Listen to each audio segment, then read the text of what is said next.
ಯಾವುದೇ ಮೀನ್ ಸಿಗದೇ ಇರುವಂತ ಸಂದರ್ಭದಲ್ಲಿ ಬಲೆಗಳನ್ನ ತೊಳೆಯುವ ಪರಿಸ್ಥಿತಿಯಲ್ಲಿ ಇದ್ದಾಗ ಯೇಸು ಸ್ವಾಮಿ ಅವ್ರಿಗೆ ಬೋಧನೆ ಮಾಡ್ತಾನೆ. ಲೂಕನ ಬರೆಸುವಾರ್ತೆ 5ನೇ ಅಧ್ಯಾಯದಲ್ಲಿ ಬಹಳ ಸಾರಿ ಓದಿರ್ತೀರಿ, ನಾನು ಕೂಡ ಪ್ರಸಂಗಿಸಿದ್ದೇನೆ. ಆ ಸಂದರ್ಭ ನಮಗೆ ನೆನಪಾಗ್ತದೆ. ಅವಾಗ ಯೇಸು ಸ್ವಾಮಿ ಪೇತ್ರನನ್ನ ಕರೆಯುವಾಗ ಏನಂತ ಕರೆದ್ರು? ನೀನಿನ ಮೇಲೆ ಮೀನಿಡಿಯುವವನಲ್ಲ, ಮನುಷ್ಯನನ್ನ ಹಿಡಿಯುವವನಾಗಿ ನಾನು ಬದಲಾಯಿಸ್ತೇನೆ ಅಂತೇಳಿ ಕರೆದ್ರು. ಜೊತೆಗೆ ಹೋದನು, ಯೇಸು ಸ್ವಾಮಿ ಸಂಗಡ ಜೀವಿಸಿದ್ರು. ಒಂದು ಸಾರಿ ಯೇಸು ಸ್ವಾಮಿ ಒಂದು ಪ್ರಶ್ನೆ ಮಾಡ್ತಾರೆ, ಈ ಲೋಕದ ಜನರೆಲ್ಲ ನನ್ನನ್ನ ಏನಂತಾರೆ ಎಂಬುದಾಗಿ. ಹಲ್ಲೆಲೂಯ. ಯೇಸು ಸ್ವಾಮಿ ಪ್ರಶ್ನೆ ಮಾಡ್ತಾನೆ, ಈ ಲೋಕದಲ್ಲಿ ಜನರು ನನ್ನನ್ನ ಏನೆಂದು ಕರೆಯುತ್ತಾರೆ ಎಂಬುದಾಗಿ. ಆಗ ಪೇತ್ರನು ಹೇಳ್ತಾನೆ, ಕೆಲವರು ನಿನ್ನನ್ನ ಪ್ರವಾದಿ ಎಂಬುದಾಗಿ ಕರೆಯುತ್ತಾರೆ, ಕೆಲವರು ನಿನ್ನನ್ನ ದೆವ್ವಗಳ ಒಡೆಯ ಅಂತ ಕರೆಯುತ್ತಾರೆ ಎಂಬುದಾಗಿ. ಹಲ್ಲೆಲೂಯ. ಜನಗಳು ನಾನಾ ವಿಧದಲ್ಲಿ ಯೇಸು ಸ್ವಾಮಿಯನ್ನ ಕರೆದರು. ನಾವು ಚೆನ್ನಾಗಿ ಅರ್ಥ ಮಾಡ್ಕೊಳ್ಬೇಕು. ಯೇಸುವನ್ನ ಹಿಂಬಾಲಿಸತಕ್ಕಂತ ನಾವು, ಯೇಸುವನ್ನ ಪ್ರೀತಿಸತಕ್ಕಂತ ನಾವು, ನಮ್ಮ ಕುಟುಂಬಗಳು, ನಮ್ಮ ಸ್ನೇಹಿತರು, ನಮ್ಮ ಬಂಧು ಬಳಗ, ನಾವು ಯಾರ್ಯಾರು ಕ್ರಿಸ್ತನಲ್ಲಿ ಇದ್ದೇವೋ ಅವರನ್ನ ಒಬ್ಬೊಬ್ಬರು ಒಂದೊಂದು ವಿಧವಾಗಿ ಕರೆಯಬಹುದು. ಹಲ್ಲೆಲೂಯ. ಅದಕ್ಕೆ ಎಂದಿಗೂ ಏನ್ ಮಾಡಬಾರದು, ಮನಸ್ಸಲ್ಲಿ ಬೇಸರ ಮಾಡಿಕೊಳ್ಳಬಾರದು. ಯಾಕಂದ್ರೆ ಯೇಸು ಸ್ವಾಮಿಯನ್ನೇ ದೆವ್ವಗಳ ಒಡೆಯ ಎಂಬುದಾಗಿ ಕರೆದರು ಅಂತ ನಾವು ನೋಡ್ತೇವೆ. ಅಂದ್ರೆ ಮನುಷ್ಯ ಕುಮಾರನಾಗಿ ಬಂದಂತ ದೇವರ ಜ್ಯೇಷ್ಠ ಪುತ್ರನಾದಂತ ಯೇಸು ಸ್ವಾಮಿಯನ್ನೇ ಈತ ದೆವ್ವಗಳ ಒಡೆಯ, ಅಂದ್ರೆ ಭೂತಗಳ ಒಡೆಯ ಅಂತ ಕರೆದ್ರೆ ನಾನು ನೀನು ಯಾವ ಲೆಕ್ಕ? ನಮ್ಮನ್ನು ಕೂಡ ಒಂದು ದಿನ ಕರೆಯಬಹುದು, ಆದ್ರೆ ಅದು ಪ್ರಶ್ನೆ ಅಲ್ಲ. ಹಲ್ಲೆಲೂಯ. ಗಟ್ಟಿಯಾಗಿ ಹಲ್ಲೆಲೂಯ. ಯೇಸು ಸ್ವಾಮಿ ತಿರುಗಿ ಪೇತ್ರನನ್ನ ಒಂದು ಮಾತು ಕೇಳ್ತಾರೆ, ಪೇತ್ರ, ಊರವ್ರ ಬಗ್ಗೆ ಎಲ್ಲ ಬಿಡಪ್ಪ ಹೋಗ್ಲಿ, ನೀನ್ ನನ್ನನ್ನ ಏನಂತ ಕರೀತಿ ಎಂಬುದಾಗಿ. ಹಲ್ಲೆಲೂಯ. ಗಟ್ಟಿಯಾಗಿ ಹಲ್ಲೆಲೂಯ. ಅವರ ಪೇತ್ರನ ಒಂದು ಮಾತು ಹೇಳ್ತಾನೆ, ಏನಂತ ಹೇಳಿದ್ರು? ನೀನು ಬರಬೇಕಾದ ಮೆಸ್ಸಿಯನೋ ಅಂತ ಕರೆದನು. ಇವತ್ತು ಚೆನ್ನಾಗಿ ಅರ್ಥ ಮಾಡ್ಕೊಡ್ರಿ. ಊರವರೆಲ್ಲ ಹೇಗೆ ಯೇಸುವನ್ನ ಆರಾಧನೆ ಮಾಡ್ತಾರೆ ನಮಗೆ ಅದು ಪ್ರಶ್ನೆ ಆಗಿರಬಾರದು. ಊರವರೆಲ್ಲ ಹೇಗೆ ಬೈಬಲ್ ಅನ್ನ ಓದ್ತಾರೆ ಅದು ನಮ್ಮ ಪ್ರಶ್ನೆ ಆಗಿರಬಾರದು. ಬೇರೆಯವರೆಲ್ಲ ಹೇಗೆ ಪ್ರಸಂಗ ಮಾಡ್ತಾರೆ ಅದು ನಮ್ಮ ಪ್ರಶ್ನೆ ಆಗಿರಬಾರದು. ಯಾರೆಲ್ಲ ಹೇಗೆ ಆರಾಧನೆ ಮಾಡ್ತಾರೆ ಅದು ನಮ್ಮ ಪ್ರಶ್ನೆ ಆಗಿರಬಾರದು. ನೀನು ಹೇಗೆ ಆರಾಧನೆ ಮಾಡ್ತಿ? ಹಲ್ಲೆಲೂಯ. ಯೇಸು ಸ್ವಾಮಿ ಪೇತ್ರನನ್ನ ಕೊನೆಯದಾಗಿ ಕೇಳಿದ್ದು, ನೀನ್ ನನ್ನನ್ನು ಏನ್ ಕರೀತೀಯಪ್ಪ? ಮೆಸ್ಸಿ ಅಂತ ಕರೀತೀಯ, ರೈಟ್? ಅವಾಗ ಯೇಸು ಸ್ವಾಮಿ ಹೇಳ್ತಾರೆ, ಈ ಪ್ರಕಟಣೆ ನಿನ್ನಿಂದ ಉಂಟಾಗಿದ್ದಲ್ಲ, ಇದು ನನ್ನ ತಂದೆಯಾದ ದೇವರು ನಿನಗೆ ತಿಳಿಸಿದ್ದು ಎಂಬುದಾಗಿ ಹೇಳ್ತಾರೆ. ಹಲ್ಲೆಲೂಯ. ಇದು ನಿನ್ನ ಸ್ವಂತ ಆಲೋಚನೆ ಅಲ್ಲ. ಯೇಸುವನ್ನ ಒಬ್ಬ ವ್ಯಕ್ತಿ, ಈತನು ದೇವಕುಮಾರನು, ಈತನು ನಿಜವಾಗಿ ಮೆಸ್ಸಿ ಅಂತ ಒಪ್ಕೊಳ್ಬೇಕಾದ್ರೆ ಯಾವುದೋ ಸೇವಕನ ಕಾರ್ಯ ಅಲ್ಲ, ಯಾವುದೋ ವ್ಯಕ್ತಿಯ ಕಾರ್ಯ ಅಲ್ಲ, ಅದು ತಂದೆಯಾದ ದೇವರ ಕಾರ್ಯ. ನೀನ್ ಯೇಸುವನ್ನ ನಂಬಿದ್ರೆ, ನಾನು ಹೇಳ್ತೇನೆ, ಸುವಾರ್ತೆ ಅನೇಕರು ಹೇಳ್ಯಾರ. ನನಗೆ ಬಹಳಷ್ಟು ಜನ ಸುವಾರ್ತೆ ಹೇಳಿದ್ರು, ಕಾರಣಕರ್ತರು. ಅವರು ಯೇಸು ಸ್ವಾಮಿ ಬಗ್ಗೆ ಪರಿಚಯ ಮಾಡಿದ್ರು, ನನಗಾಗಿ ಪ್ರಾರ್ಥನೆ ಮಾಡಿದ್ರು, ನನಗಾಗಿ ಉಪವಾಸ ಮಾಡಿದ್ರು. ಆದ್ರೂ ಕೂಡ ಒಂದು ದಿನ ನನ್ನ ಒಳಗಡೆ ಯೇಸುವನ್ನ ನಂಬಬೇಕಂತ ತಂದೆಯಾದ ದೇವರು ಪ್ರೇರೇಪಿಸಲ್ಪಟ್ಟ ಕಾರಣವೇ ನಾನು ಇವತ್ತು ಯೇಸುವನ್ನ ನಂಬಿದ್ದೇನೆ. ನೀವು ಕೂಡ ಹಂಗೆ. ಹಲ್ಲೆಲೂಯ. ಯಾರೋ ಹೇಳಿದ ತಕ್ಷಣ ನಂಬೋದಾಗಿದ್ರೆ ಫಸ್ಟ್ ಯಾರೋ ಬಂದು ಹೇಳಿದ್ರು ಯೇಸು ಸ್ವಾಮಿ ನಿಜವಾದ ದೇವರು, ಆವತ್ತೇ ನಂಬ್ಕೊತಾ ಇದ್ರಿ ಅಲ್ಲ. ಆದ್ರೆ ನಮಗೆ ಒಳಗೆ ದೈವಿಕವಾದ ಒಂದು ಪ್ರೇರೇಪಣೆ, ನಮ್ಗೆ ಅದು ಕರೆಕ್ಟ್ ಸತ್ಯ ಅಂತ ಒಪ್ಕೊಳ್ಳೋವರೆಗೂ ಕೂಡ ನಾವು ಯೇಸುವಿಗೆ ಒಡಂಬಟ್ಟಿಲ್ಲ. ಯಾವಾಗ ದೇವರ ಆತ್ಮನ ಒಳಗೆ ನಮಗೆ ಒಂದು ಲೈಟ್ ಆನ್ ಮಾಡ್ತಾನೋ ಆವಾಗ ನಾವು ಯೇಸುವನ ದೇವರಂತ ಒಪ್ಕೊಳ್ತೇವೆ. ಹಲ್ಲೆಲೂಯ. ಅದಕ್ಕೆ ಆತನು ಹೇಳಿದ್ರು ಪೇತ್ರನನ್ನ ನೋಡಿ, ಪೇತ್ರನೇ, ಈ ವಿಚಾರ ನಿನ್ನ ಆಲೋಚನೆ ಅಲ್ಲ, ನನ್ನ ತಂದೆಯಾದ ದೇವರು ನಿನಗೆ ತಿಳಿಸಿದ್ದಾನೆ ಎಂಬುದಾಗಿ. ಹಲ್ಲೆಲೂಯ. ಬೈಬಲ್ ನಲ್ಲಿ ಯೇಸು ಸ್ವಾಮಿಯನ್ನ ಮೆಸ್ಸಿಯನ್ನಂತ ಗುರುತಿಸಿದ ಮೊದಲನೇ ವ್ಯಕ್ತಿ ಪೇತ್ರ ಅಲ್ಲ. ಪೇತ್ರ ನನಗೆ ಬಹಳ ಇಷ್ಟ. ಪೇತ್ರನಲ್ಲಿ ಕೆಲವು ಸ್ವಲ್ಪ ಗುಣಗಳು ಇಷ್ಟ ಇದೆ. ಹಲ್ಲೆಲೂಯ. ನಾನು ಕೂಡ ನಿಮ್ಗೆ ಬಹಳ ಇಷ್ಟ. ಅರಸು ಪಾಸ್ಟರ್ನಲ್ಲಿ ಕೂಡ ಕೆಲವು ಗುಣಗಳು ಇಷ್ಟ ಇಲ್ಲ. ಯಾಕಂದ್ರೆ ಕಾಮನ್ ಅದು, ಒಬ್ಬ ವ್ಯಕ್ತಿ ಹತ್ರ ಎಲ್ಲವನ್ನ ಇಷ್ಟಪಡಬೇಕಂತ ಇಲ್ಲ. ಯಾಕಂದ್ರೆ ನಮ್ಗೆ ಅಲ್ಲದ ವಿಚಾರಗಳಿರ್ತದೆ. ಆದ್ರೆ ನಾನು ಹೇಳ್ತೇನೆ, ಎಲ್ಲವನ್ನ ಇಷ್ಟಪಡ್ಲಿಕ್ಕೆ ಒಬ್ಬ ವ್ಯಕ್ತಿ ಉಂಟು. ಹಲ್ಲೆಲೂಯ. ಪರಿಪೂರ್ಣವಾಗಿ ಆತನನ್ನ ನಾವು ಇಷ್ಟಪಡಬಹುದು, ಆತನನ್ನ ಪ್ರೀತಿಸಬಹುದು, ಆತನನ್ನ ಅನುಕರಣೆ ಮಾಡಬಹುದು, ಆತನನ್ನ ಹಿಂಬಾಲಿಸಬಹುದು. ಆತನ ಒಬ್ಬನೇ ಯೇಸು ಸ್ವಾಮಿ ಮಾತ್ರ. ಹಲ್ಲೆಲೂಯ. ಪರಿಪೂರ್ಣವಾಗಿ ಆತನನ್ನ ಫಾಲೋ ಮಾಡಬಹುದು, ಕಾಪಿ ಮಾಡಬಹುದು ಅನ್ನೋದಾದ್ರೆ ಯೇಸು ಸ್ವಾಮಿ ಒಬ್ಬನ ಪ್ರೇರೆ. ಅದಕ್ಕೆ ನಾನು ಹೇಳ್ತೇನೆ, ನಾವು ಯಾವಾಗಲೂ ಕೂಡ ನಮ್ಮ ಹೀರೋ ಯೇಸು ಸ್ವಾಮಿನೇ ಆಗಿರಬೇಕು. ಹಲ್ಲೆಲೂಯ. ನಮ್ಮ ಮಾರ್ಗದರ್ಶಕ. ಮೊನ್ನೆ ನಾನು ಮಾತಾಡ್ತದೆ, ಮಾರ್ಗದರ್ಶನ ಬೇಕು.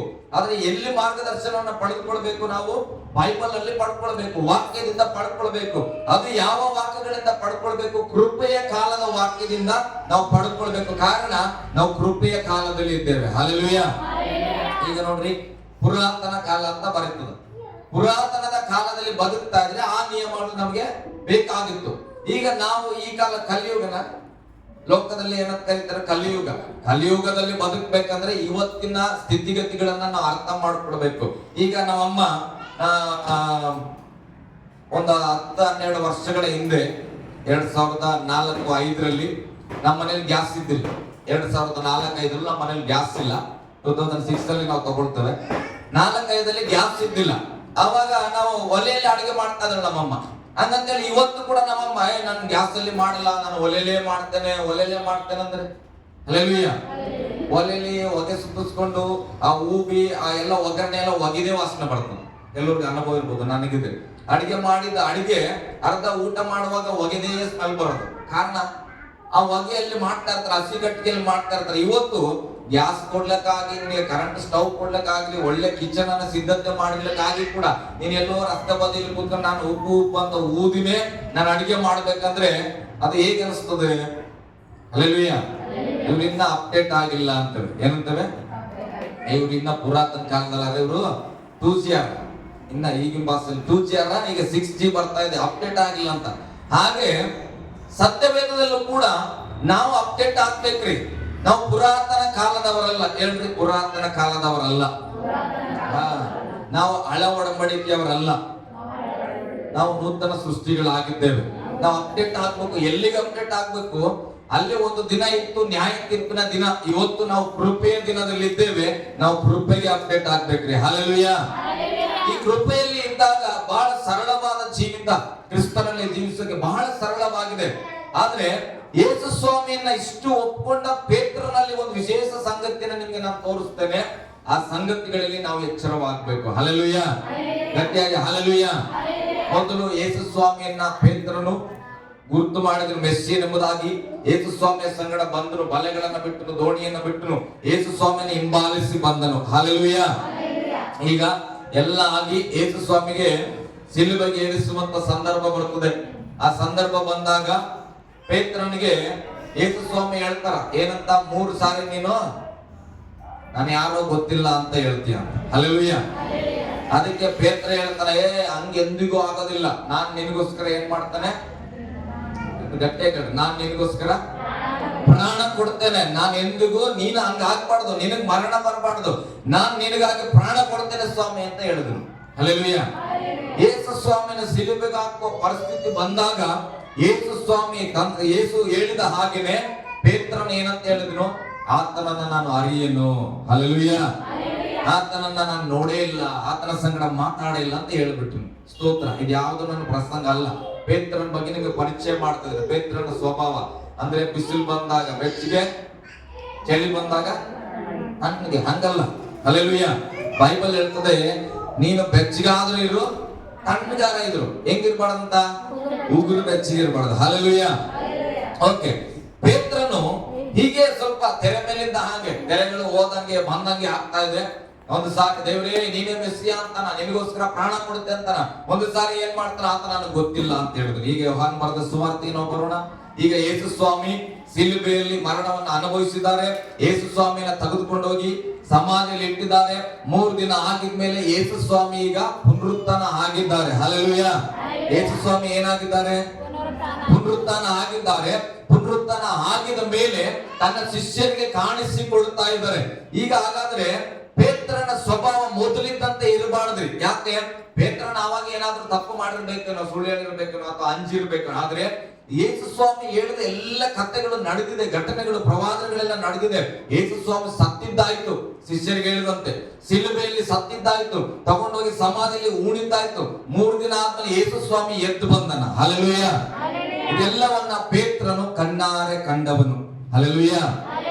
ಹಲ್ಲೆಲೂಯಾ. ಈಗ ನಾನು ಮೆರೂನ್ ಕಲರ್ ಅಂಗಿ, ಕ್ರೀಮ್ ಕಲರ್ ಪ್ಯಾಂಟ್ ಹಾಕೊಂಡು, ಕರ್ರನ್ ಬೆಲ್ಟ್ ಹಾಕೊಂಡಿದ್ದೇನೆ, ಒಂದು ಚಸ್ಮಾ ಹಚ್ಕೊಂಡಿದ್ದೆ. ನನಗೆ ಎಲ್ಲರೂ ನೋಡಿರಲ್ಲ, ನೋಡಿಲ್ಲ ಅಂದ್ರೆ ಇವಾಗ ನೆನ್ಪಿಡ್ರಿ. ನಾನು ನಾಳೆ ಕೇಳ್ತೇನೆ, ನಿನ್ನೆ ನಾನು ಯಾವ ಕಲರ್ ಪ್ಯಾಂಟ್ ಹಾಕೊಂಡಿದ್ದೆ, ಎಂತ ಬೆಲ್ಟ್ ಹಾಕೊಂಡಿದ್ದೆ, ಇದು ಹಾಕೊಂಡಿದೆ ಅಂದ್ರೆ ಈ ಕಲರ್ ಹೇಳಕ್ಕೆ ನಿಮ್ಗೆ ಭಯ ಆಗ್ತದ? ಯಾಕೆ? ನೀವು ನೋಡಿರಿ, ಕಣ್ಣಾರ ನೋಡಿರಿ. ನಾವು ಅದನ್ನ ಅನುಭವಿಸಿದ ಅಂದ್ರೆ ಅದು ಮೆರುಣೆ ಅಂತ ವಾದ ಮಾಡೋದು. ನಾನು ಹೇಳ್ತೇನೆ ನೀಲಿ ಹಾಕೊಂಡಿದ್ದಂತೆ, ಅವಾಗ ನೀವೇ ಅಂತೀರಿ ಇಲ್ಲ ಸರ್ ನಾವು ಬೇಕಾದ್ರೆ ವಿಡಿಯೋ ಮಾಡಿ ತೋರಿಸ್ತೀವಿ. ಹಲ್ಲೆಲೂಯ. ಹಾಗೆ ಯೇಸು ಸ್ವಾಮಿ ಮರಣ ಅನುಭವಿಸಿದ್ದನ್ನ ಕಂಡ ಪೇತ್ರನು, ಸಿಲುಬೆ ಮೇಲೆ ಜನರಿಗಾಗಿ ಪ್ರಾಣ ಕೊಟ್ಟಂತ ಯೇಸುವನ್ನ ಕಂಡ ಪೇತ್ರನು, ಮರಣವಾದಂತ ಯೇಸುವನ್ನ ಹೂಳಲ್ಪಟ್ಟಂತನ ಕಂಡಂತ ಪೇತ್ರನು, ಈಗ ಎಬ್ಬಿಸಲ್ಪಟ್ಟ ಯೇಸುವನ್ನ ಪೇತ್ರನು ಕಂಡವನಾಗಿದ್ದಾನೆ. ಅವನನ್ನ ಯೇಸು ಸ್ವಾಮಿ ಒಂದು ಮಾತು ಕೇಳ್ತಾ ಇದ್ದಾರೆ. ಹಲ್ಲೆಲೂಯ.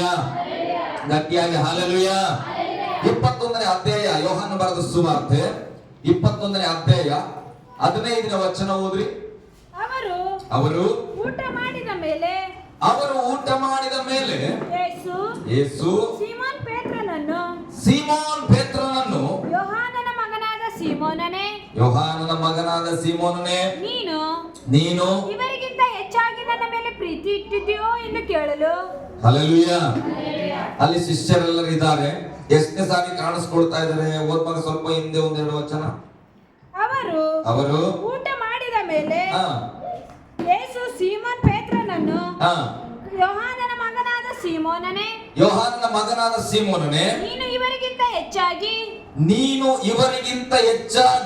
ನನ್ನ ಮೇಲೆ ಪ್ರೀತಿ ಇಟ್ಟಿದ್ದೀಯೋ ಎಂದು ಶಿಷ್ಯರೆಲ್ಲರೂ ಇದ್ದಾರೆ.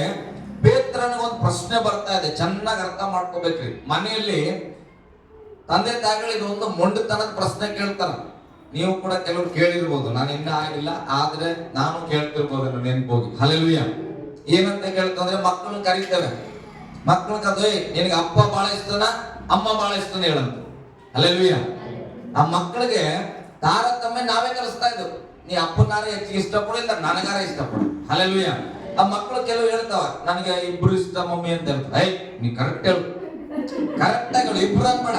ನೀನ್ ಇಬ್ಬರೊಳಗೆ ಯಾರನ್ನ ಹೆಚ್ಚಾಗಿ ಪ್ರೀತಿ ಮಾಡ್ತೀವಿ ಅವ್ರ ಹೆಸರು ಹೇಳಂತ ಅಂತೇವ ಇಲ್ಲ. ಆ ಮಕ್ಕಳು ಪಾಪ ಇಬ್ಬರು ಸಮನಾಗಿ ಪ್ರೀತಿ ಮಾಡ್ಬೇಕಂತ ಆಸೆ ಮಾಡಿರ್ತಾವ. ಈಗ ನಾವೇನ್ ಮಾಡ್ತದೆ, ಯಾರು ಒಬ್ಬರು ಚಾಯ್ಸ್ ಮಾಡೋದು ನೋಡ್ತಾವ. ಅಪ್ಪ ಕಾಣಿಸ್ತಲ್ಲ, ಮಮ್ಮಿ ನೀನೇ ನನಗೆ ಬಹಳ ಇಷ್ಟ ಅಂತ. ಹಲ್ಲೆಲೂಯ. ಅಪ್ಪ ಕೇಳಿದಾಗ ಏನಂತವ, ಅಪ್ಪ ನೀನೇ ನನಗೆ ಬಹಳ ಇಷ್ಟ ಅಂದ್ರೆ ಮಕ್ಕಳಿಗೆ ನಾವೇ ಏನ್ ಮಾಡ್ತದವೆ, ತಪ್ಪಾದ ಆಯ್ಕೆಗಳನ್ನ ನಾವೇ ಒತ್ತಾಯ ಮಾಡಿ ಕೊಡ್ತಾ ಇದ್ದೇವೆ. ಹಲ್ಲೆಲೂಯ. ಹಂಗ ಕೇಳ್ಬೇಡ್ರಿ, ಹೇಳ್ರಿ ನೀನು ಇಬ್ಬರನ್ನು ಪ್ರೀತಿಸ್ಬೇಕು. ಹಲ್ಲೆಲೂಯ. ಗಟ್ಟಿಯಾಗಿ ಹಲ್ಲೆಲೂಯ. ಓಕೆ. ಇಲ್ಲಿ ಯೇಸು ಸ್ವಾಮಿ ಪೇತ್ರನನ್ನ ಕೇಳ್ತಾ ಇದ್ದಾನೆ. ಇವರೆಲ್ಲರೂ ಪ್ರೀತಿ ಮಾಡ್ತಾರೆ ಅಂತ ಗೊತ್ತು ಶಿಷ್ಯರೆಲ್ಲರೂ, ಆದರೆ ಇವರೆಲ್ಲರಿಗಿಂತ ನೀನ್ ಹೆಚ್ಚಾಗಿ ಪ್ರೀತಿ ಮಾಡ್ತೀಯಾ ಅಂತ ಒಂದು ಪ್ರಶ್ನೆ ಕೇಳಿದ್ರು. ಹಲ್ಲೆಲೂಯ. ಚೆನ್ನಾಗಿ ನೆನ್ಪಿರ್ಲಿ ಪ್ರಶ್ನೆ. ಏನಂತ ಕೇಳಿದ್ರು? ಹೆಂಗೆ ಹೆಚ್ಚಾಗಿ ಅಂದ್ರೆ ಯಾವ ತರ? ರೈಟ್, ನಾಟಿ ಹೇಳಿದ್ರು. ಹೆಚ್ಚಾಗಿ ಅಂದ್ರೆ ಇವರೆಲ್ಲರೂ ಪ್ರೀತಿ ಮಾಡಕತ್ತಾರ, ಆದ್ರೆ ಇವ್ರೆಲ್ಲರಿಗಿಂತ ಹೆಚ್ಚಾಗಿ ಪ್ರೀತಿ ಮಾಡ್ತೀಯ ಅಂತ. ಈಗ ಎಲ್ಲರೂ 100 ರೂಪಾಯಿ ಕೊಡತ್ತಾರ ನನಗೆ, ಸಾಕು ನೀವು ಆರಾಮ್ಸೆ ಬಿರಿಯಾನಿ ಉಂಡು. ನಾನ್ ಕೇಳ್ತೇನೆ, ನೋಡ್ರಪ್ಪ ನಿಮ್ಮಲ್ಲಿ ಯಾರಾದ್ರೂ ಒಬ್ರು ಸೀಮಣ್ಣ ನೀವು ಅವರೆಲ್ಲರಿಗಿಂತ ಹೆಚ್ಚಾಗಿ ಹಣ ಕೊಡ್ತೀರಿ ಅಂತ ಕೇಳಿದ್ರೆ ಇಟ್ಕೊಡ್ರಿ. ಹಂಗೆ ಉದಾಹರಣೆ ನೆನ್ಪಿಡ್ರಿ. ಇಲ್ಲಿ ಪೇತ್ರನನ್ನ ಹಾಗೆ ಕೇಳಿದ್ರು. ಪೇತ್ರ ಏನ್ ಹೇಳ್ತಾರ? ಅವನನ್ನು ಕೇಳಲು ಅವನು, ಹೌದು ಸ್ವಾಮಿ, ನಿನ್ನ ಮೇಲೆ ಮಮತೆ ಇಟ್ಟಿದ್ದೇನೆಂಬುದನ್ನು ನೀನೇ ಬಲ್ಲೆ ಅಂದನು. ಏನಂತಂದನು? ಹಲ್ಲೆಲೂಯ. ಏನಂತ ಹೇಳ್ತಾನ್ರಿ? ಯೇಸು ಸ್ವಾಮಿ ಏನ್ ಪ್ರಶ್ನೆ ಮಾಡಿದ್ರು? ಪ್ರೀತಿ ಮಾಡ್ತೀಯಾ ಅಂತ ಕೇಳಿದ್ರು. ಯೇಸು ಸ್ವಾಮಿ ಕೇಳಿದ್ರು, ನೋಡಪ್ಪ ಎಲ್ಲರಿಗಿಂತ ಹೆಚ್ಚಾಗಿ ಪ್ರೀತಿ ಮಾಡ್ತೀಯಾ ಅಂದ್ರೆ ಆನ್ಸರ್ ಏನಂತ ಹೇಳ್ಬೇಕು? ಪ್ರೀತಿ ಮಾಡ್ತೇನೆ ಅನ್ಬೇಕು, ಇಲ್ಲ ಮಾಡಲ್ಲ ಅನ್ಬೇಕು. ಪೇತ್ರ ಏನ್ ಆನ್ಸರ್ ಮಾಡ್ತಾನ? ಅತಿ ಬುದ್ಧಿವಂತಿಗೆ ಆನ್ಸರ್ ಅನ್ಸಲ್ಲ. ಸ್ವಾಮಿ ನಿನಗೆ ಗೊತ್ತು ನಾನು ಏನ್ ಮಾಡಿದ್ದೇನೆ ನಿನ್ನ ಮೇಲೆ. ಓದ್ರಿ ಅದನ್ನ ವಚನ ಓದ್ರಿ. ನಿನ್ನ ಮೇಲೆ ಮಮತೆ ಇಟ್ಟಿದ್ದೇನೆ. ಅಲ್ಲ, ನಾನು ಯೇಸು ಸ್ವಾಮಿ ಕೇಳಿದ ಪ್ರಶ್ನೆ ಏನು, ನೀನ್ ಕೂಡ ಆನ್ಸರ್. ನಾನು ಅಣ್ಣನ್ ಕೇಳಿದೆ, ಎಲ್ಲರೂ 100 ರೂಪಾಯಿ ಕೊಡ್ತಾ ಇದಾರೆ, ಹೆಚ್ಚಾಗಿ ನೀನ್ ನನಗೆ ಬಿರಿಯಾನಿ ದಿನ ಕೊಡ್ತಾ ಇದ್ರೆ ಅಣ್ಣ ಏನ್ ಹೇಳ್ಬೇಕು? ಸಾರ್ ಕೊಡ್ತೇನೆ ಅನ್ಬೇಕು, ಇಲ್ಲಾಂದ್ರೆ ಸಾರ್ ನನಗೆ ಆಗಲ್ಲ, ಇಲ್ಲ 100 ರೂಪಾಯಿನ ನಾನು ಕೊಡ್ತೇನೆ ಅನ್ಬೇಕು. ನಾನು ಹೆಚ್ಚಾಗಿ ಮನೆಯಲ್ಲಿ ಅಕ್ಕಿ ಇಟ್ಟಿದ್ದೇನೆ. ಹಲ್ಲೆಲೂಯ. ನಿಮಗಾಗಿ ಮನೆಯಲ್ಲಿ ಅಕ್ಕಿ ಇಟ್ಟಿದ್ದೇನೆ ಸಾರ್, ಎಲ್ಲ ನಿಮ್ಗೆ ಗೊತ್ತಂದ್ರೆ ನಾ ಅಕ್ಕಿ ಕೇಳಿನ. ಹಂಗೆ ಪೇತ್ರ ಹೇಳ್ತಾರದು. ಯೇಸು ಸ್ವಾಮಿ ಕೇಳಿದ್ದೇನಂತ? ನೀನ್ ನನ್ನನ್ನ ಹೆಚ್ಚಾಗಿ ಪ್ರೀತಿ ಮಾಡ್ತೀಯ ಅಂತ. ಆತನ ಏನಂತ ಹೇಳ್ಬೇಕಿತ್ತು? ಹೌದು ಸ್ವಾಮಿ, ನಾನ್ ನಿನ್ನ ಮೇಲೆ ಪ್ರೀತಿ ಇಟ್ಟಿದ್ದೇನೆ, ನೀನೇ ಎಲ್ಲ ಬಲ್ಲೆ ಅಂತ ಹೇಳ್ಬೇಕಿತ್ತು. ಬಟ್ ಅಲ್ಲಿ ಪ್ರೀತಿ ಅನ್ನೋ ಪದವನ್ನ ಬಳಸ್ತಾ ಇಲ್ಲ. ನೀವು ಚೆನ್ನಾಗಿ ಅರ್ಥ ಮಾಡ್ಕೊಡ್ರಿ. ಪ್ರೀತಿನೇ ಬೇರೆ, ಮಮತೆ ಬೇರೆ ಅಲ್ಲ. ಕನ್ನಡದಲ್ಲಿ ಅರ್ಥ ಪ್ರೀತಿ ಬೇರೆ, ಮಮತೆ ಬೇರೆ. ಹಲ್ಲೆಲೂಯಾ. ಓಕೆ, ಆಯ್ತು. ಮುಂದೆ ಇನ್ನೊಂದು ವಚನ. ಆತನು ಅವನಿಗೆ ನನ್ನ ಕುರಿಗಳನ್ನು ಮೇಯಿಸು. ಆಯ್ತಪ್ಪ, ನನ್ನ ಮೇಲೆ ಮಮತೆ ಇಟ್ಟಿಯಲ್ಲ, ಅದಕ್ಕೆ ನೀನ್ ಏನ್ ಮಾಡು, ನನ್ನ ಕುರಿಗಳನ್ನ ಮೇಯಿಸು ಅಂತ ಹೇಳಿದನು. ಓಕೆ, ಮುಂದೆ ಎಂದು ಹೇಳಿದನು. ಆತನು ತಿರುಗಿ ಎರಡನೇ ಸಾರಿ ನಾನು ಕುರಿ ಮೇಯಿಸು ಅಂತ ಹೇಳಿ ತಿರುಗ ಎರಡನೇ ಸಾರಿ ಅವನನ್ನು ಯೋಹಾನನ ಮಗನಾದ ಸೀಮೋನನೇ, ಸೇಮ್ ಡೈಲಾಗ್, ಯೋಹಾನನ ಮಗನಾದ ಸೀಮೋನನೇ, ನನ್ನ ಮೇಲೆ ಪ್ರೀತಿ ಇಟ್ಟಿದ್ದೀಯೋ ಎಂದು ಕೇಳಲು, ನನ್ನ ಮೇಲೆ ಪ್ರೀತಿ ಇಟ್ಟಿದ್ದೀಯೋ ಎಂದು ಕೇಳಲು ಅವನು ಹೌದು ಸ್ವಾಮಿ, ನಿನ್ನ ಮೇಲೆ ಮಮತೆ ಇಟ್ಟಿದ್ದೇನೆಂಬುದನ್ನು ನೀನೇ ಬಲ್ಲೆ ಎಂದನು. ಹಲ್ಲೆಲೂಯಾ. ಗಟ್ಟಿಯಾಗಿ ಹಲ್ಲೆಲೂಯಾ. ಮತ್ತೆ ಆತನು ಹೇಳ್ತಾನೆ, ನಿನ್ನ ಮೇಲೆ ಮಮತೆ ಇಟ್ಟಿದ್ದೇನೆ ಅನ್ನೋದನ್ನ ನೀನೇ ಬಲ್ಲೆ ಎಂಬುದಾಗಿ. ಸ್ತೋತ್ರ. ಆಮೇಲೆ ಯೇಸು ಸ್ವಾಮಿ ಏನ್ ಮಾಡಿದ್ರು, ಈಗ ಯೇಸು ಸ್ವಾಮಿ ಇಲ್ಲಿ ನಿಂತ್ಕೊಂಡು ಕೇಳ್ತಾ ಇದ್ರು ಅಂತ ಇಟ್ಕೊಡ್ರಿ. ಪೇತ್ರ ಅಲ್ಲಿದ್ರು. ಮೂರನೇ ಪ್ರಶ್ನೆ ಬರ್ತದೆ. ಮೂರನೇ ಪ್ರಶ್ನೆ ಹೆಂಗೆ ಬರ್ತದೆ ಓದ್ರಿ. ನಿನ್ನ ಮೇಲೆ ಯೋಹಾನನ ಮಗನಾದ ಸೀಮೋನನೇ, ಮೂರನೇದು ಯೋಹಾನನ ಮಗನಾದ ಸೀಮೋನನೇ, ನನ್ನ ಮೇಲೆ ಮಮತೆ ಇಟ್ಟಿದ್ದೀಯೋ ಎಂದು ಕೇಳಿದನು. ಏನಂತ ಕೇಳಿದ್ರೆ ಸ್ವಾಮಿ, ಮಮತೆ ಇಟ್ಟಿದ್ದೀಯೋ ನೋಡಿದ್ರು ಪೇತ್ರ ಇಲ್ಲಿ ಬರ್ತಾನಂತ. ಈಗ ಏನ್ ಮಾಡಿದ್ರೆ ಯೇಸು ಸ್ವಾಮಿ ಸ್ವಲ್ಪ ಇಲ್ಲೇ ಬಂದಾರ. ಪ್ರೀತಿ ಅನ್ನೋದಿಲ್ಲ ಅಲ್ಲಿ. ಯೇಸು ಸ್ವಾಮಿ ಮೂರನೇ ಸಾರಿ ಕೇಳ್ತಾರೆ, ಏನಪ್ಪಾ ಪೇತ್ರನೇ, ಆಯ್ತು ನಿನ್ ಪ್ರೀತಿ ನಿನ್ಗೆ ಅರ್ಥ ಆಗಿಲ್ಲ ಬಿಡು, ಹೋಗ್ಲಿ, ನನ್ನ ಪ್ರೀತಿ ಬಗ್ಗೆ ನಿನ್ಗೆ ಅರ್ಥ ಆಗಿಲ್ಲ, ಅದು ಹಾಳಾಗ್ಲಿ ಹತ್ತಲ್ಲಿ. ನೀನ್ ನನ್ನ ಮೇಲೆ ಮಮತೆ ಇಟ್ಟಿದ್ದೀಯೋ ಅಂತ ಕೇಳಿದನು. ಇದು ಯಾರ್ದು? ಪೇತ್ರ ಏನ್ ಮಾತಾಡ್ತಾ ಇದನೋ ಅದೇ ಮಾರ್ಗದಲ್ಲಿ ಬಂದನು ಯೇಸು ಸ್ವಾಮಿ. ಈಗ ಆತನ ಮಾರ್ಗ ಅರ್ಥ ಆಗಿಲ್ಲ, ಹೋಗ್ಲಿ ಬಿಡಪ್ಪ ಆಯ್ತಂತೇಳಿ ಈತನ ಮಾರ್ಗದಲ್ಲೇ ಬರ್ತಾ ಇದ್ದಾನೆ. ಏನಪ್ಪಾ, ಯೋಹಾನನ ಮಗನಾದ ಸೀಮೋನನೇ, ನನ್ನ ಮೇಲೆ ನೀನು ಮಮತೆ ಇಟ್ಟಿದ್ದೀಯಾ ಅಂತ ಹೇಳಿದ್ರು. ಈಗ ಪೇತ್ರನ ಆನ್ಸರ್, ಮೂರನೇ ಸಾರಿ ಆತನು ತನ್ನನ್ನು ಕೇಳಿದಕ್ಕೆ ಪೇತ್ರನು ದುಃಖಪಟ್ಟು ಸ್ವಾಮಿ ನೀನು ಎಲ್ಲಾ ಬಲ್ಲೆ, ನಿನ್ನ ಮೇಲೆ ನಾನು ಮಮತೆ ಇಟ್ಟಿದ್ದೇನೆಂಬುದು ನಿನಗೆ ತಿಳಿದದೆ ಎಂದನು. ಹಲ್ಲೆಲೂಯಾ. ಗಟ್ಟಿಯಾಗಿ ಹಲ್ಲೆಲೂಯಾ. ನಾನು ಹೇಳ್ತಾನೆ, ಅವಾಗ ಮೊದಲೆಲ್ಲ ಹೇಳಿದ್ರು ಮಮತೆ ಇಟ್ಟಿದೆ ಅಂತ. ಈ ಯೇಸು ಸ್ವಾಮಿ ಅದನ್ನೇ ಕೇಳ್ತಾನೆ, ಏನಪ್ಪಾ ನಿನ್ ಮೇಲೆ ಮಮತೆ ಇಟ್ಟಿದೆ ಅಂದ್ರೆ ನೀನ್ ಹಳ್ತಿ ಯಾಕ? ಹಲ್ಲೆಲೂಯಾ. ಅರ್ಥ ಆಗ್ಲತ್ತದ್ರಿ. ಮಮತೆ ಇಟ್ಟಿನ ಅಂತ ಹೇಳ್ತಾ ಇದ್ದಿ, ನನಗಾಗಿ 100 ರೂಪಾಯಿ ಕೊಡಕ್ ರೆಡಿ ಆಗಿದ್ದೆ ಅಂದ್ಮೇಲೆ ನಾನು ಮತ್ತೊಂದ್ಸರಿ ಕೇಳ್ತಾರೆ, ಅಣ್ಣ 100 ರೂಪಾಯಿ ಅದಾನ ಇಲ್ಲ ಅಂತ ಹೇಳಿ, ಸಾಕು 100 ರೂಪಾಯಿ ಇಟ್ಟಿನಿ ನಿಮಗೆ ಗೊತ್ತದ ಅಂತ ಹೇಳಿದ್ರಿ. ಆಯ್ತು, ಮತ್ತೊಂದ್ಸಾರಿ ಕೇಳ್ದ 100 ರೂಪಾಯಿ ಇಟ್ಟಿನಿ ಅದು ನಿಮಗೆ ಗೊತ್ತದ. ಮತ್ತೊಂದ್ಸಾರಿ ಕೇಳ್ದ 100 ರೂಪಾಯಿ. ಬೇಜಾರಾದ್ರೆ ನೀ ಏನ್ ಮಾಡ್ಬೇಕಿತ್ತು? 100 ರೂಪಾಯಿ ತಗೋರೀಗ, ಯಾಕೆ ಡೌಟ್ ಮಾಡ್ಲತ್ತೀರ ಅನ್ಬೇಕು. ಅಳ್ತಿ ಯಾಕ? ಹಲ್ಲೆಲೂಯಾ. ಯಾಕೆ ಅಳ್ಬೇಕಾಗ್ತದಲ್ರಿ? ನನ್ನ ಒಳಗೆ 100 ರೂಪಾಯಿ ಇಲ್ಲದೆ ಹೋದ್ರೆ ಸ್ವಾಮಿ ನನ್ನ ಹತ್ರ ಏನದ ಅದು ನಿನಗೆ ಗೊತ್ತಂತ ಅಳುವ ಪರಿಸ್ಥಿತಿ ಬರ್ತದೆ. ಚೆನ್ನಾಗಿ ಅರ್ಥ ಮಾಡ್ಕೊಡ್ರಿ. ಪ್ರೀತಿ ಅನ್ನುವಂಥದ್ದು ಸರ್ವಶಕ್ತನಾದ ದೇವರು ತನ್ನ ಮಗನನ್ನ ಕೊಟ್ಟ ಪ್ರೀತಿಯ ಬಗ್ಗೆ ನಾನು ಕಳೆದ ದಿವಸದಲ್ಲಿ ಹೇಳಿದ್ದೇನೆ. ನಮಗೆ ಕೊನೆಯದಾಗಿ ಬೈಬಲ್ ಅಲ್ಲಿ ನಾವು ನೋಡುವಾಗ ಏನ್ ಸಿಗ್ತದೆ ನಮ್ಗಂದ್ರೆ ಪ್ರೀತಿ ನಿಲ್ಲುವಂಥದ್ದು. ಅದು ಎಂತ ಪ್ರೀತಿ ಅಂದ್ರೆ ವಾಕ್ಯ ಉಪದೇಶದ ಪ್ರೀತಿ. ಹಲ್ಲೆಲೂಯಾ. ಗಟ್ಟಿಯಾಗಿ ಹಲ್ಲೆಲೂಯಾ. ಇಲ್ಲಿ ಪೇತ್ರನನ್ನ ಕೇಳಿದ್ರು, ನೀನ್ ಪ್ರೀತಿ ಮಾಡ್ತೀಯ ಅಂತ ಕೇಳಿದ್ರೆ ಮಮತೆ ಇಟ್ಟಿ ನನ್ನ. ಈಗ ನೋಡ್ರಿ, ಯಾರಾದ್ರೂ ಬರ್ತಾರ, ಈಗ ಪ್ರಿನ್ಸಿ ಬಂದಳು, ಸರ್ ನೀವು ನನಗೆ ಇಷ್ಟಪಡ್ತೀರ ಅಂತ ಕೇಳ್ತಾನ. ಹೌದ್ ಮಗ, ನಾನು ಇಷ್ಟಪಡ್ತೇನೆ ಅಂತ ಹೇಳ್ತಾನೆ. ಹಲ್ಲೆಲೂಯಾ. ಆಯ್ತು, ಆ ಕಡೆ ಹೋಗ್ತಾ ಇದ್ದೆ, ಅರ್ಪಿತ ಬಂದ, ಸರ್ ನಾನು ನೀವು ಇಷ್ಟಪಡ್ತೀರ ಅಂತ ಕೇಳ್ತಾನೆ. ಹೌದ್ ಮಗ, ನಾನು ಇಷ್ಟಪಡ್ತೇನೆ ಅಂತ. ಹಲ್ಲೆಲೂಯಾ. ನನ್ನ ಹೆಂಡತಿ ಬಂದು ಕೇಳ್ತಾಳ, ಏನಪ್ಪಾ ನೀನ್ ನನ್ನ ಪ್ರೀತಿಸ್ತೀಯಾ ಅಂತ ಕೇಳ್ತಾಳ. ಹೌದೇ, ನಾನು ಪ್ರೀತಿಸ್ತೇನೆ ಅಂತ. ಈಗ ಮತ್ತೆ ಪ್ರಿನ್ಸಿ ಬಂದು, ಸಾಕ್ ನಾನು ಪ್ರೀತಿಸ್ತೀರ ಅಂದ್ರೆ ನಾನು ಪ್ರೀತಿಸ್ತೇನೆ ಅನ್ನಕ್ ಆಗ್ತದ? ಲೋಕದ ರೀತಿಯಲ್ಲಿ, ಕ್ರಿಸ್ತನ ರೀತಿಯಲ್ಲಿ. ಈಗ ನಾನು ನನ್ನ ಹೆಂಡತಿಯನ್ನ ಪ್ರೀತಿಸೋ ರೀತಿ ಬೇರೆ, ಬಟ್ ಅವ್ರನ್ನ ಇಷ್ಟಪಡುವ ರೀತಿ ಬೇರೆ. ಅರ್ಥ ಆಗ್ತದ್ರಿ? ಪೇತ್ರನನ್ನ ಯೇಸು ಸ್ವಾಮಿ ಕೇಳಿದ್ದು, ಡು ಯು ಲವ್ ಮೀ, ನೀನ್ ನನ್ನನ್ನು ಪ್ರೀತಿ ಮಾಡ್ತೀಯಪ್ಪ ಅಂತ ಕೇಳಿದ್ರೆ ಆತ ಹೇಳ್ತಾನ, ನನಗೆ ನೀನ್ ಬಹಳ ಇಷ್ಟ. ಹಲ್ಲೆಲೂಯಾ. ಇಷ್ಟ ಅನ್ನೋದು ಇಡೀ ಊರವರೆಲ್ಲ ಇಷ್ಟ ಪಡ್ಬೋದ್ರಿ, ಇಡೀ ಊರವರೆಲ್ಲ ಮದುವೆ ಮಾಡ್ಕೊಳಕ್ ಆಗಲ್ಲ. ಹಲ್ಲೆಲೂಯಾ. ಅರ್ಥ ಆಗ್ತದೆ? ಇಷ್ಟವನ್ನ ಇಡೀ ಲೋಕದಲ್ಲಿರುವಂತ ಎಲ್ಲ ಸ್ತ್ರೀಯರನ್ನ ನೀನು ಇಷ್ಟಪಡಬಹುದು, ನೀನು ಎಲ್ಲ ಪುರುಷರನ್ನ ಇಷ್ಟಪಡಬಹುದು. ಆದ್ರೆ ನಿನ್ನ ಮದಲಿಂಗನಾಗಿ ನೀನು ಒಬ್ಬನನ್ನೇ ಮದುವೆ ಮಾಡ್ಕೊಳ್ತೀಯ. ಹಲ್ಲೆಲೂಯಾ. ಯೇಸು ಅದನ್ನ ಕೇಳ್ತಾ ಇದ್ದಾನೆ, ಏನಪ್ಪ ನೀನು ಎಲ್ಲರಿಗಿಂತ ಹೆಚ್ಚಾಗಿ ನನ್ನನ್ನ ಪ್ರೀತಿ ಮಾಡ್ತೀಯ ಅಂತ ಕೇಳಿದ್ರೆ ಅದು ಪೇತ್ರನಿಗೆ ಅರ್ಥ ಆಗಿಲ್ಲ. ಇವತ್ತು ನಾನು ಹೇಳ್ತೇನೆ, ಕೆಲವರು ಯೇಸುವನ್ನ ಇಷ್ಟಪಡುವವರಾಗಿದ್ದಾರೆ. ಹಲ್ಲೆಲೂಯಾ. ಯೇಸು ಅಂದ್ರೆ ನನಗೆ ಬಹಳ ಇಷ್ಟ. ಯಾಕೆ? ಒಳ್ಳೆ ದೇವ್ರು. ನಾನು ಮೊದಲು ಯೇಸುವನ್ನು ನಂಬಕ್ಕಿಂತ ಮುಂಚೆ ಬಹಳಷ್ಟು ಡಾಲರ್ ಹಾಕೊಳ್ತಾ ಇದ್ದೆ. ಒಂದೇ ವಚನ ಅದು ಎಲ್ಲದ ಅಂತ ಕೂಡ ಗೊತ್ತಿಲ್ಲ. ನೀನಂತ ಹೆದರಬೇಡ, ನಾನು ನೀನೊಂದಿಗಿದ್ದೇನೆ, ಇದೊಂದು ವಚನ ಇಷ್ಟ. ಅದು ಎಲ್ಲಿ ಬರ್ತದ ಬೈಬಲ್ ಅಂತ ಕೂಡ ಗೊತ್ತಿಲ್ಲ. ನನಗೆ ಯೇಸು ಇಷ್ಟ ಆಗಿದ್ದನು, ಆದ್ರೆ ಯೇಸುವನ್ನ ನಾನು ಪ್ರೀತಿ ಮಾಡ್ತಾ ಇರ್ಲಿಲ್ಲ. ಹಲ್ಲೆಲೂಯಾ, ಗಟ್ಟಿಯಾಗಿ ಹಲ್ಲೆಲೂಯಾ. ಎಲ್ಲಿವರೆಗೆ ನೀನು ಯೇಸುವನ್ನ ಇಷ್ಟಪಡುವವನಾಗಿರ್ತೀಯೋ ಅಲ್ಲಿವರೆಗೂ ನಿನಗೆ ಕರ್ತನ ಪ್ರೀತಿ ಅರ್ಥ ಆಗಲ್ಲ. ದೇವರು ಕೇಳ್ತಾ ಇರೋದು ನಾನು ನಿನ್ಗೆ ಇಷ್ಟನ ಅಂತಲ್ಲ, ನೀನ್ ನನ್ನನ್ನು ಪ್ರೀತಿಸ್ತೀಯಾ? ಹಲ್ಲೆಲೂಯಾ, ಗಟ್ಟಿಯಾಗಿ ಹಲ್ಲೆಲೂಯಾ.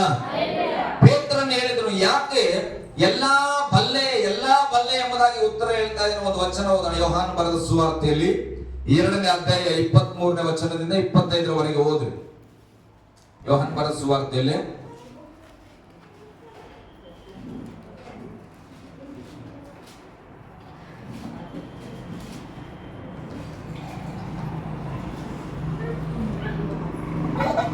ಯೋಹಾನ ಬರೆದ ಸುವಾರ್ತೆ 2:23 ಬೇಗ. ಆತನು ಪಸ್ಕ ಹಬ್ಬದ ಜಾತ್ರೆಯಲ್ಲಿ ಯೆರೂಸಲೇಮಿನ ಒಳಗೆ ಇದ್ದಾಗ ಬಹು ಜನರು ಆತನು ಮಾಡಿದ ಸೂಚಕ ಕಾರ್ಯಗಳನ್ನು ನೋಡಿ ಆತನ ಹೆಸರಿನಲ್ಲಿ ನಂಬಿಕೆ ಇಟ್ಟರು. ಹಲ್ಲೆಲೂಯಾ, ಗಟ್ಟಿಯಾಗಿ ಹಲ್ಲೆಲೂಯಾ. ಪಸ್ಕ ಹಬ್ಬದ ಜಾತ್ರೆಯಲ್ಲಿ ಯೇಸು ಸ್ವಾಮಿ ಅನೇಕ ಅದ್ಭುತಗಳನ್ನ ಮಾಡಿದ್ರಿ. ಚೆನ್ನಾಗಿ ನೆನ್ಪಿಡ್ರಿ. ಆ ಸೂಚಕ ಕಾರ್ಯಗಳನ್ನ ನೋಡಿ ಆತನ ಹೆಸರಲ್ಲಿ ಅನೇಕರು ನಂಬಿಕೆ ಇಟ್ಟರಂತ. ಯಾವುದನ್ನ ನೋಡಿ? ಸೂಚಕ ಕಾರ್ಯಗಳು, ಅದ್ಭುತಗಳನ್ನ ನೋಡಿ, ಸೂಚಕ ಕಾರ್ಯಗಳನ್ನ ನೋಡಿ, ಪ್ರವಾದನೆಯನ್ನ ನೋಡಿ ಯೇಸು ಸ್ವಾಮಿಯ ಮೇಲೆ ಅನೇಕರು ವಿಶ್ವಾಸ ಮಾಡಿದರು. ಹಲ್ಲೆಲೂಯಾ. ಆತನ ಹೆಸರಲ್ಲಿ ನಂಬಿಕೆ ಇಟ್ಟರು. ನಂಬಿಕೆ ಇಟ್ಟಾರ ಇಲ್ಲ? ಇಲ್ಲಿ ಯಾರ ಹೆಸರ ಮೇಲೆ? ಆತನಂದ್ರೆ ಯಾರು? ಯೇಸುವಿನ ಹೆಸರಿನ ಮೇಲೆ ನಂಬಿಕೆ ಇಟ್ಟರು. ಎಲ್ಲರೂ ಹೇಳಿ, ನಂಬಿಕೆ ಇಟ್ಟರು. ಕೆಲವರು ಹೇಳ್ತಾರೆ, ನನ್ನ ಮಕ್ಕಳ ನಂಬಿಕೆ ನಾನು ಯಾವಾಗ ಹೇಳ್ತೀನಿ, ಮಕ್ಕಳ ನಂಬಿಕೆ ತಗೊಂಡೋಗಿ ಬುಟ್ಟಿಯಲ್ಲ. ಹಲ್ಲೆಲೂಯಾ. ಮಕ್ಕಳ ನಂಬಿಕೆ ಇದ್ರೆ ಸಾಲದು. ಹಲ್ಲೆಲೂಯಾ, ಗಟ್ಟಿಯಾಗಿ ಹಲ್ಲೆಲೂಯಾ. ವಾಕ್ಯ 24ನೇ ವಚನ ಓದ್ರಿ. ಆದರೆ ಯೇಸು ಎಲ್ಲರನ್ನ ಬಲ್ಲವನಾಗಿದ್ದ ಕಾರಣ ಅವರಿಗೆ ವಶವಾಗಲಿಲ್ಲ. ಚೆನ್ನಾಗಿ ಅರ್ಥ ಮಾಡ್ಕೊಡ್ರಿ. ನೀನ್ ಮಕ್ಕಳ ನಂಬಿಕೆ ಇಟ್ಟ ತಕ್ಷಣ ಯೇಸು ನಿನಗೆ ವಶವಾಗಬೇಕಂತಿಲ್ಲ. ಕಾರಣ ನೀನು ಯಾವುದಕ್ಕೋಸ್ಕರ ನಂಬಿಕೆ ಇಡ್ತಾ ಇದ್ದೀಯ ಅಂತ ಯೇಸು ಗೊತ್ತು. ಹಲ್ಲೆಲೂಯಾ. ಈ ಪಾಯಿಂಟ್ ಅನ್ನ ಮರ್ತು ಹೋಗ್ಬಿಡ್ರಿ. ದೈವಿಕವಾದ ನುಡಿಯನ್ನ ಚೆನ್ನಾಗಿ ಅರ್ಥ ಮಾಡ್ಕೊಡ್ರಿ. ಪಸ್ಕ ಹಬ್ಬದಲ್ಲಿ ಜಾತ್ರೆಯಲ್ಲಿ ಅನೇಕ ಅದ್ಭುತ ಆಗಿದೆ. ಅದ್ಭುತಗಳನ್ನ ನೋಡಿ ಅಪ್ಪ ಯೇಸು ಸ್ವಾಮಿ ಎಷ್ಟು ಒಳ್ಳೆಯವನು, ಯೇಸುವಿನ ಹೆಸರ ಮೇಲೆ ನಂಬಿಕೆ ಇಟ್ಟಿಲ್ಲ ಅಂತ ಹೇಳ್ತಾ ಇಲ್ಲ. ಆದ್ರೆ ಬೈಬಲ್ ಹೇಳ್ತದೆ, ಆದರೆ ಅವರ ಮನಸ್ಸಲ್ಲಿರ್ತಕ್ಕಂಥ ಎಲ್ಲಾ ಯೋಚನೆಗಳನ್ನ ಅವರು ಬಲ್ಲವನಾಗಿದ್ದ ಕಾರಣ ಅವರಿಗೆ ಏನಾಗಿಲ್ಲ ಅಂತ, ವಶವಾಗಿಲ್ಲ. ಇವತ್ತು ಅನೇಕರಲ್ಲಿ ಯೇಸು ಸ್ವಾಮಿಯನ್ನ ನಂಬಿದ್ದೇನೆ ಅಂತ ಹೇಳ್ತಾ ಇದ್ದಾರೆ ನಿಜ, ಆದ್ರೆ ಅವರಿಗೆ ಯೇಸು ವಶವಾಗಿ ಇಲ್ಲ. ಹಲ್ಲೆಲೂಯಾ, ಗಟ್ಟಿಯಾಗಿ ಹಲ್ಲೆಲೂಯಾ. ಅದಕ್ಕೆ ಯೇಸು ಸ್ವಾಮಿ ಹೇಳ್ತಾನೆ ಇದೇ ಯೋಹಾನ ಬರೆದ ಸುವಾರ್ತೆಯಲ್ಲಿ, ನೀವು ನನ್ನಲ್ಲಿಯೂ ನನ್ನ ವಾಕ್ಯ ನಿಮ್ಮಲ್ಲಿಯೂ ಇದ್ದರೆ, ಹಲ್ಲೆಲೂಯಾ, ನೀವು ಏನ್ ಬೇಕಾದ್ರೂ ಬೇಡಿಕೊಂಡ್ರೆ ನಾನು ಕೊಡ್ತೇನೆ, ಆವಾಗ ನೀವು ಹೆಚ್ಚಿನ ಫಲವನ್ನ ಕೊಡುವಿರಿ ಎಂಬುದಾಗಿ. ಇವತ್ತು ನಾನು ಹೇಳ್ತೇನೆ, ಯೇಸುವನ್ನ ನಾನು ನಂಬಿದ್ರೆ ಸಾಲದು, ನನ್ನ ವಶಕ್ಕೆ ಯೇಸು ಸಿಗಬೇಕು. ಹಲ್ಲೆಲೂಯಾ. ವಶಕ್ಕೆ ಸಿಗೋದಂದ್ರೆ ವಾಕ್ಯ ನಮ್ಮ ಒಳಗಡೆ ವಾಸ ಮಾಡಬೇಕು. ನಾನು ಯೇಸುವನ್ನ ನಂಬಿದ್ದೇನೆ, ಎಲ್ಲರ ನಂಬಬಹುದಪ್ಪ. ಆದ್ರೆ ಯೇಸು ನಿನಗೆ ವಶವಾಗಿ ಇರಬೇಕಂದ್ರೆ ನೀನು ಯಥಾರ್ಥತೆಯಲ್ಲಿ ನಂಬಬೇಕು. ಹಲ್ಲೆಲೂಯಾ. ಕೆಲವರು ಸಭೆಗೆ ಬರ್ತಾರೆ, ಯಾಕಂದ್ರೆ ಅಲ್ಲಿ ಹೋದ್ರೆ ನನಗೆ ಬಿಡುಗಡೆ ಆಗ್ಬಿಡ್ತದೆ, ಅಲ್ಲಿ ಹೋದ್ರೆ ನನಗೆ ಸ್ವಸ್ಥತೆ ಆಗ್ತದೆ, ಅಲ್ಲಿ ಹೋದ್ರೆ ಏನೋ ಪ್ರವಾದನೆ ಸಿಗ್ತದೆ, ಅಲ್ಲಿ ಹೋದ್ರೆ ಏನೋ ಅದ್ಭುತ ಆಗ್ತದೆ. ಇದಕ್ಕಾಗಿ ಬಂದ್ರೆ ಅದ್ಭುತ ಆಗಬಹುದೇನೋ, ಬಟ್ ಯೇಸು ನಿನ್ನ ವಶ ಆಗಲ್ಲ. ಹಲ್ಲೆಲೂಯಾ, ಗಟ್ಟಿಯಾಗಿ ಹಲ್ಲೆಲೂಯಾ. ಓಕೆ, ಮುಂದೆ ಹೋದ್ರೆ ಹೆಂಗೆ? ಆತನು ಪ್ರತಿ ಮನುಷ್ಯನ ಆಂತರ್ಯವನ್ನು ತಿಳಿದವನ ಕಾರಣ ಯಾವನು ಯಾವ ಮನುಷ್ಯನ ವಿಷಯದಲ್ಲಿಯೂ ಆತನಿಗೆ ಸಾಕ್ಷಿ ಕೊಡಬೇಕಾದ ಅವಶ್ಯವಿರಲ್ಲ. ಹಲ್ಲೆಲೂಯಾ. ವಂಡರ್ಫುಲ್ ವರ್ಡ್, ನನಗೆ ಬಹಳ ಇಷ್ಟ. ಯೇಸು ಸ್ವಾಮಿ ಹೆಂಗಂದ್ರೆ, ನನ್ನ ಮನಸ್ಸಲ್ಲಿ ಏನಿದೆ, ರಜನಿ ಅಣ್ಣನ ಮನಸ್ಸಲ್ಲಿ ಏನಿದೆ, ನಮ್ರತ ಮನಸ್ಸಲ್ಲಿ ಎಲ್ಲ ಬಲ್ಲ ಅಂತ ದೇವರಿಗೆ ಯಾರಾದ್ರೂ ಸಾಕ್ಷಿ ಕೊಡೋದು ಬೇಕಾಗಿಲ್ಲ. ಹಲ್ಲೆಲೂಯಾ. ಇಲ್ಲಿ ವಚನ ಹೇಳ್ತದೆ, ಆತನು ಪ್ರತಿ ಮನುಷ್ಯನ ಆಂತರ್ಯವನ್ನ ತಿಳಿದಿರತಕ್ಕಂತ ದೇವರು. ನಾನು ನೀನು ನಂಬಿರುವ ಯೇಸು ಹೊರಗಿನ ಸೌಂದರ್ಯವನ್ನ, ಕೆಂಪನಂಗಿ ಬೆಳ್ಳನ್ ಪ್ಯಾಂಟು ಇದನ್ನ ನೋಡಿಲ್ಲ. ಒಳಗೆ ಆಂತರ್ಯದಲ್ಲಿ ಏನ್ ಆಲೋಚನೆ ಇದೆಯೋ ಅದನ್ನ ಕಂಡಂತ ಯೇಸು ಆಗಿದ್ದಾನೆ. ವಚನ ಹೇಳ್ತದೆ, ತಿಳಿದಿರುವ ಕಾರಣ ಯಾವನು ಯಾವ ಮನುಷ್ಯನ ವಿಷಯದಲ್ಲಿಯೂ ಆತನಿಗೆ ಸಾಕ್ಷಿ ಕೊಡ್ಬೇಕಾಗಿಲ್ಲ. ನಮ್ರತ ಬಹಳ ಒಳ್ಳೆ ಅಕ್ಕಿ, ನಾನು ಹೋಗಿ ಯೇಸು ಸಾಕ್ಷಿ ಕೊಡ್ಬೇಕಾಗಿಲ್ಲ. ಹಲ್ಲೆಲೂಯಾ. ಯಾಕೆ? ಯೇಸು ಸ್ವಾಮಿಗೆ ಆಕೆ ಆಂತರದಲ್ಲಿ ಏನದಂತ ಚೆನ್ನಾಗಿ ಗೊತ್ತಿದೆ. ಅದಕ್ಕೆ ಪೇತ್ರನು, ಇದನ್ನ ತಿಳಿದ ಪೇತ್ರನು ಹೇಳ್ತಾ ಇದ್ದಾನೆ, ಎಷ್ಟು ಸಾರಿ ಕೇಳಿದ್ರು ಕೂಡ, ಸ್ವಾಮಿ ನೀನೇ ಬಲ್ಲೆ. ಹಲ್ಲೆಲೂಯಾ. ನಾನು ಇಟ್ಟೀನಿ ಅಂತ ಹೇಳಿದ್ರು, ಪ್ರೀತಿ ಮಾಡ್ತೇನೆ ಅಂತ ಹೇಳಿದ್ರು, ಮಾಡಲ್ಲ ಅಂತ ಹೇಳಿದ್ರು ಕೂಡ ಪೇತ್ರನು ಒಂದ್ ಚೆನ್ನಾಗಿ ಗೊತ್ತಿತ್ತು, ನಾನು ಏನೇ ಹೇಳಿದ್ರು ಕೂಡ ನನ್ನ ಮಾತಿನ ಮೇಲೆ ಆತ ನಂಬಲ್ಲ, ನನ್ನ ಆಂತರದ ಯೋಚನೆಯನ್ನ ಆತ ತಿಳ್ಕೊಂಡ. ನಾನು ಹಲ್ಲೆಲೂಯಾ, ಗಟ್ಟಿಯಾಗಿ ಹಲ್ಲೆಲೂಯಾ. ಇವತ್ತು ನಾನು ಹೇಳ್ತೇನೆ, ನಾನು ಯೇಸುನ ಪ್ರೀತಿಸ್ತೇನೆ, ನಾನು ಯೇಸುನ ಆರಾಧಿಸ್ತೇನೆ ಅಂತ ಹೇಳುವ ಮಾತಿಗೆ ದೇವರು ಮರಳಾಗಲ್ಲ. ನಿನ್ನ ಆಂತರದಲ್ಲಿ ಏನ್ ಮಾಡ್ತಾ ಇದ್ದಿ? ಹಲ್ಲೆಲೂಯಾ, ಗಟ್ಟಿಯಾಗಿ ಹಲ್ಲೆಲೂಯಾ. ಯಾಕಂದ್ರೆ ನಮ್ಮ ಮಾತನ್ನ ಈ ಕೆಲಸ ಸಂಡೇ ಸ್ಕೂಲ್ ಮಕ್ಕಳು ಹೇಳ್ತಾ ಇರ್ತಾರೆ, ಜೋರಾಗಿ ಹಲ್ಲೆಲೂಯಾ ಹೇಳಬೇಕು. ನೀನ್ ಹೇಳೋದು ನಮಗೆ ಕೇಳಲ್ಲ, ದೇವ್ರಿಗೆ ಹೆಂಗೆ ಕೇಳತ್ತದ? ಹಲ್ಲೆಲೂಯಾ. ನಾನ್ ಮನೇಲಿ ಮಾತಾಡ್ತಾ ಇದ್ದೆ, ಇಲ್ಲಮ್ಮ ಸಣ್ಣ ಮಕ್ಳಿಗೆ ನಾವ್ ಹಿಂಗೆ ಹೇಳ್ಬಾರ್ದು. ಯಾಕಂದ್ರೆ ನಮಗ್ ಕೇಳದೆ ಇರ್ಬೋದು, ಆದ್ರೆ ಯಾರಿಗೆ ಕೇಳಿಸ್ತದ? ನೀವು ಮನಸ್ಸಲ್ಲಿ ಮಾತಾಡಿದ್ರೆ ದೇವ್ರಿಗೆ ಕೇಳಿಸ್ತದ. ಬಟ್ ಸಭೆಯಲ್ಲಿ ನಾವು ಯಾಕೆ ಗಟ್ಟಿಯಾಗಿ ಆರಾಧನೆ ಮಾಡಬೇಕಂದ್ರೆ ಬೈಬಲ್ ಹೇಳ್ತದೆ, ಯಾಜಕರ ಸಂಗಡ ಗಟ್ಟಿಯಾಗಿ ಸ್ತೋತ್ರ ಸಲ್ಲಿಸ್ರಿ. ಹಲ್ಲೆಲೂಯಾ. ಇವತ್ತು ಪಾಸ್ಟರ್ಸ್ ಯಾಜಕರು. ಹಂಗಾಗಿ ನಾವು ಏನ್ ಮಾಡಬೇಕು? ಸಭೆಗಳಲ್ಲಿ ಉಜ್ಜೀವನದ ಆರಾಧನೆ ಮಾಡಬೇಕು. ಆದ್ರೆ ನೀನು ಮೌನವಾಗಿ ಕೂತು ಸ್ತುತಿ ಮಾಡಿದ್ರು ಕೂಡ ದೇವರು ಅದನ್ನು ಕೇಳಿಸಿಕೊಳ್ಳುವನಾಗಿದ್ದಾನೆ. ಹಲ್ಲೆಲೂಯಾ. ಓಕೆ. ಪೇತ್ರನ ಅದಕ್ಕೆ ಹೇಳಿದನು, ನನ್ನ ಆಂತರವನ್ನ ಬಲ್ಲವನಾಗಿದ್ದಿ, ಮಮತೆ ಇಟ್ಟಿನೋ ಇಲ್ವೋ ಅಂತ ನೀನು ತಿಳ್ಕೊಂಡಿದ್ದೆ ಎಂಬುದಾಗಿ. ಓಕೆ, ಅಲ್ಲೇ ವಾಪಸ್ ಬರೋಣ, 21ನೇ ಅಧ್ಯಾಯಕ್ಕೆ ವಾಪಸ್ ಬರೋಣ. ಯೋಹಾನ್ ಬರೆದ ಸುವಾರ್ತೆ 21 17 ವಚನ ಓದ್ ಮಗ. ಕೊನೆ ಭಾಗ ಹೋದ್ರಿ. ದುಃಖಪಟ್ಟು, ಪೇತ್ರನು ದುಃಖಪಟ್ಟು, ಸ್ವಾಮಿ ನೀನು ಎಲ್ಲಾ ಬಲ್ಲೆ, ನಿನ್ನ ಮೇಲೆ ನಾನು ಮಮತೆ ಇಟ್ಟಿದ್ದೇನೆಂಬುದು ನಿನಗೆ ತಿಳಿದದೆ ಅಂದನು. ಅವರಿಗೆ ಯೇಸು, ನನ್ನ ಕುರಿಗಳನ್ನ ಮೇಯಿಸು. ಹಲ್ಲೆಲೂಯಾ. ಪೇತ್ರನಿಗೆ ಪದೇ ಪದೇ ಹೇಳಿದ ವಿಚಾರ ಏನಂದ್ರೆ, ನೀನ್ ನನ್ನನ್ನ ಪ್ರೀತಿಸೋದಾದ್ರೆ ನನ್ನ ಕಾಲ್ನ ಬಯಸು. ಹಲ್ಲೆಲೂಯಾ. ನನಗೆ ಕೈ ಒತ್ತು. ನೀನು ಒಂದು 5 ಕೋಟಿ ಕಾಣಿಕೆ ಕೊಡುತ್ತೆ ಯೇಸು ಸ್ವಾಮಿ ಕೇಳೋಣ? ಇಲ್ಲ. ಯೇಸು ಸ್ವಾಮಿ ಕೇಳಿದ ಒಂದೇ ವರ್ಡ್, ನೀನ್ ನನ್ನನ್ನ ನಿಜವಾಗಿ ಪ್ರೀತಿ ಮಾಡೋದಾದ್ರೆ, ನನ್ನ ಮೇಲೆ ಮಮತೆ ಇಟ್ಟಿರೋದಾದ್ರೆ ನೀನ್ ಏನ್ ಮಾಡ್ಬೇಕು? ನನ್ನ ಕುರಿಗಳನ್ನ ಕಾಯಿ, ನನ್ನ ಕುರಿಗಳನ್ನ ಮೇಯಿಸು. ಇವತ್ತು ದೇವರ ಮಕ್ಕಳೇ, ನಾನು ನಿಮ್ಮೆಲ್ಲರಿಗೂ ಹೇಳಲಿಕ್ಕೆ ಇಷ್ಟಪಡ್ತೇನೆ, ನಾನು ಒಬ್ಬನೇ ಸೇವಕ ಅಲ್ಲ. ನಮ್ಮ ದೃಷ್ಟಿಯಲ್ಲಿ, ವಾಕ್ಯದ ದೃಷ್ಟಿಯಲ್ಲಿ ನೀವೆಲ್ಲರೂ ಸೇವಕರು. ಹಲ್ಲೆಲೂಯಾ. ವಾಕ್ಯ ನಮ್ಮೆಲ್ಲರನ್ನ ಕುರಿತಾಗಿ ಮಾತನಾಡ್ತದೆ. ನಾನು ಯೇಸುವನ್ನ ಪ್ರೀತಿಸ್ತೇನೆ ಅಂತ ದೃಢ ನಂಬಿಕೆ ನನಗಿದ್ರೆ ನಾನು ಆತನ ಕುರಿಗಳನ್ನ ಕಾಯ್ಬೇಕು. ಹಲ್ಲೆಲೂಯಾ. ಹಾಗಾದ್ರೆ ಯೇಸುವಿನ ಕುರಿಗಳು ಯಾರು? ನಾವೇನ್ ಮಾಡಬೇಕು? ಒಬ್ಬರನ್ನ ಒಬ್ರು ಕಾಯಬೇಕು. ಎಷ್ಟೋ ಕುರಿಗಳು ಮಂದೆಯನ್ನ ಬಿಟ್ಟು ಹೋಗಿದವ. ಅಂದ್ರೆ ತಪ್ಪಿ ಹೋಗಿರತಕ್ಕಂಥ ಒಂದು ಕುರಿಯನ್ನ ಹುಡುಕಿ ಯೇಸು ಸ್ವಾಮಿ ಹೋದ್ರು. ಹಾಗಾದ್ರೆ ಇವತ್ತು ನಾನು ನೀನು ಯೇಸುವನ್ನ ಪ್ರೀತಿಸ್ತಾ ಇದ್ದೇವೆ. ನಮಗೆ ದೇವರು ಕೇಳ್ತಾರೆ, ನನ್ನನ್ನ ಲವ್ ಮಾಡ್ತೀಯಲ್ಲಪ್ಪ, ನೀನ್ ನನ್ನ ಕುರಿಯನ್ನು ಕಾಯಿ. ಹಲ್ಲೆಲೂಯಾ. ಹಾಗಾದ್ರೆ ಇವತ್ತು ಯೇಸುವನ್ನ ಪ್ರೀತಿ ಮಾಡ್ತೇನೆ ಅಂತ ಎಷ್ಟು ವರ್ಷ ಹೇಳೋದು?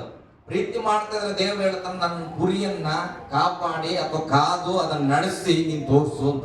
ಹಲ್ಲೆಲೂಯಾ. ಗಟ್ಟಿಯಾಗಿ ಹಲ್ಲೆಲೂಯಾ. ಓಕೆ, ನನ್ನ ಕುರಿಗಳನ್ನ ಮೇಯಿಸು. ಮುಂದೆ 18.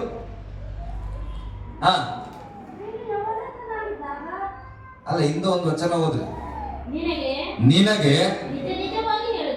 ನಿಜ ಸ್ವರೂಪನಾದ, ಸತ್ಯ ಸ್ವರೂಪನಾದ, ಮನುಷ್ಯರೆಲ್ಲರೂ ಸುಳ್ಳುಗಾರರಾದ್ರು ಸತ್ಯವಂತನಾದಂತ ಯೇಸು ಸ್ವಾಮಿನೇ ಹೇಳ್ತಾ ಇದ್ದಾನೆ, ನಿನಗೆ ನಿಜವಾಗಿ ಹೇಳುತ್ತೇನೆ, ನೀನು ಯೌವನಸ್ಥನಾಗಿದ್ದಾಗ ನೀನೇ ನಡುವನ್ನ ಕಟ್ಟಿಕೊಂಡು,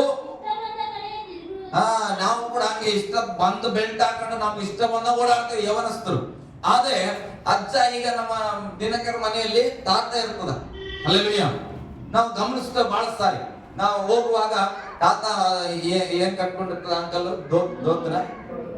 ನಮ್ ಕಡೆ ಲುಂಗಿ, ನಿಮ್ ಕಡೆ ದೋತ್ರ ಕಟ್ಕೊಂಡಿರೋದೇನು ಉಜ್ಜೋಗಿದ್ರೆ ನಾವು ಎಲ್ಲ ಹೇಳ್ತೇವೆ, ಅಂಕಲ್ ದೋತ್ರ ಬಿದ್ದೋಗ್ತಾ ಇದ್ರು ನೋಡ್ರಿ. ಅವ್ರು ಏನ್ ಮಾಡ್ತಾರ? ಅದನ್ನ ಎತ್ಕೊಂಡು ಬರ್ತಾರ. ಕಾರಣ ಏನು? ಅವರಿಗೆ ವಯಸ್ಸಾಗಿದೆ ಪ್ರೇರೆ. ಯವನಸ್ಥರು ಇದ್ದಾಗ ಯಾರಾದ್ರೂ ದೋತ್ರ ಎತ್ಕೊಂತ ಹೇಳ್ಬೇಕಿತ್ತ? ಇಲ್ಲ, ವಚನ ಇಲ್ಲ. ಅದನ್ನೇ ಹೇಳ್ತದೆ, ಯೌವನಸ್ಥನಾಗಿದ್ದಾಗ ನೀನೇ ನಡುವನ್ನ ಕಟ್ಟಿಕೊಂಡು ಇಷ್ಟ ಬಂದ ಕಡೆ ತಿರುಗಾಡ್ತೇವೆ ಅಂತ. ಹಲ್ಲೆಲೂಯಾ. ಪೇತ್ರನಿಗೆ ಹೇಳ್ತಾನೆ, ಯೇಸು ಸ್ವಾಮಿ, ನೀನು ಯೌವನ ಕಾಲದಲ್ಲಿ ನಡುವನ್ನ ಕಟ್ಟಿಕೊಂಡು ನಿನಗೆ ಇಷ್ಟ ಬಂದಾಗೆ ನೀನು ಏನ್ ಮಾಡಿದ್ರಿ? ತಿರುಗಾಡಿದ್ದಿ. ಹಲ್ಲೆಲೂಯಾ. ಗಟ್ಟಿಯಾಗಿ ಹಲ್ಲೆಲೂಯಾ. ಹೋದ್ರಿ ಮುಂದೆ. ಆದರೆ ನೀನು ಮುದುಕನಾದಾಗ ನಿನ್ನ ಕೈಗಳನ್ನ ಚಾಚುವಿ, ಮತ್ತೊಬ್ಬನನ್ನು ನಿನ್ನ ನಡುವನ್ನ ಕಟ್ಟಿಕೊಂಡು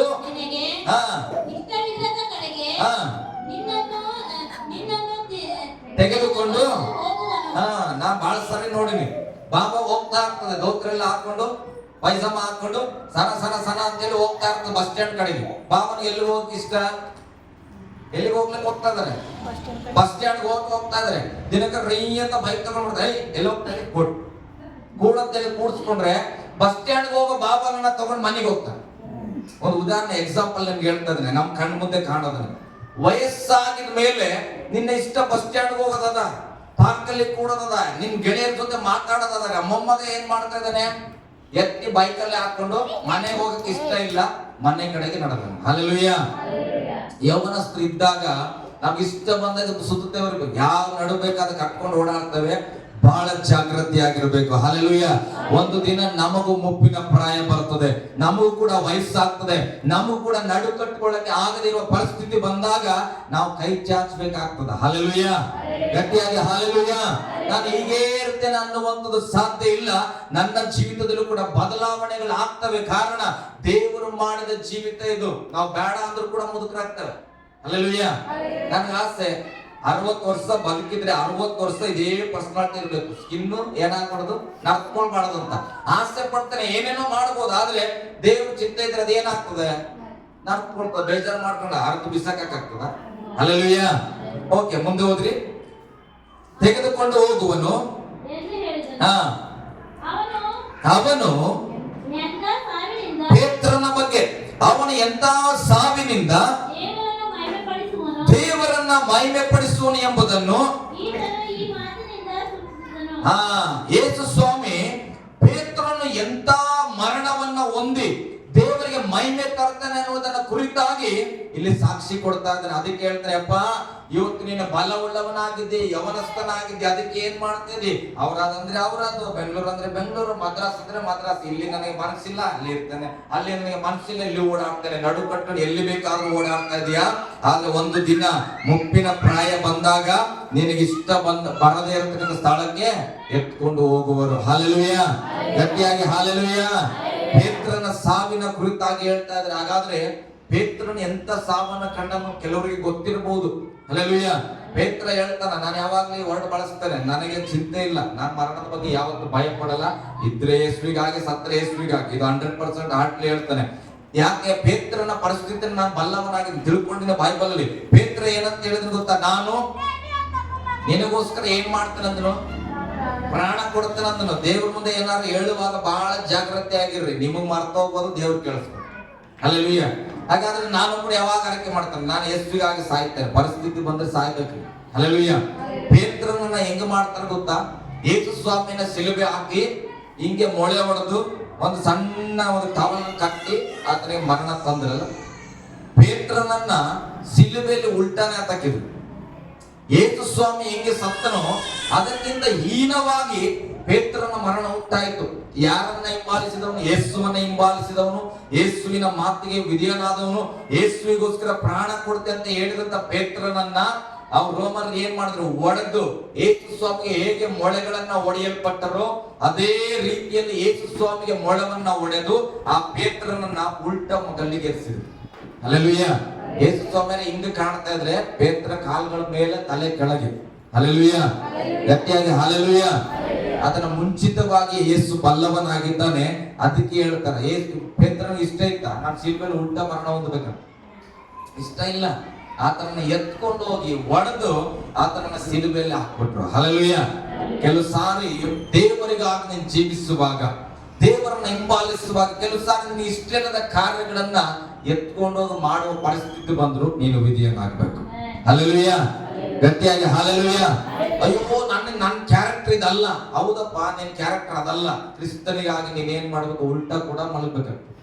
ಹಲ್ಲೆಲೂಯಾ, ಗಟ್ಟಿಯಾಗಿ ಹಲ್ಲೆಲೂಯಾ. ವಚನ ಏನಂತ ಹೇಳ್ತದೆ ಗೊತ್ತಾ? ಅವನು ಎಂತ ಸಾವಿನಿಂದ ದೇವರನ್ನ ಮಹಿಮೆ ಪಡಿಸುವನು. ನಾನು ಹೇಳ್ತೇನೆ, ನಿಮ್ಗೇನೋ ಒಂದು ಅವಮಾನ ಆಯ್ತಾ, ಬೇಜಾರಾಯ್ತಾ, ನಿಂದನೆ ಆಯ್ತಾ, ಅಥವಾ ಸೋಲಾಯ್ತಾ, ಬಡತನದಲ್ಲಿ ಬಂದ್ರೆ ಭಯ ಪಡಬೇಡ್ರಿ. ಆ ಬಡತನದಿಂದ ದೇವ್ರಿಗೆ ಮಹಿಮೆ ಆಗಲಿ. ಸ್ತೋತ್ರ. ಕ್ರಿಸ್ತನಿಗಾಗಿ ನಾನು ಬಡತನದಲ್ಲಿ ಇದ್ದೇನಾ, ಕ್ರಿಸ್ತನಿಗಾಗಿ ನಾನು ರೋಗದಲ್ಲಿ ಇದ್ದೇನಾ, ಕ್ರಿಸ್ತನಿಗಾಗಿ ನಾನು ಸಾಲದಲ್ಲಿದ್ದೇನ, ಚಿಂತೆ ಇಲ್ಲ.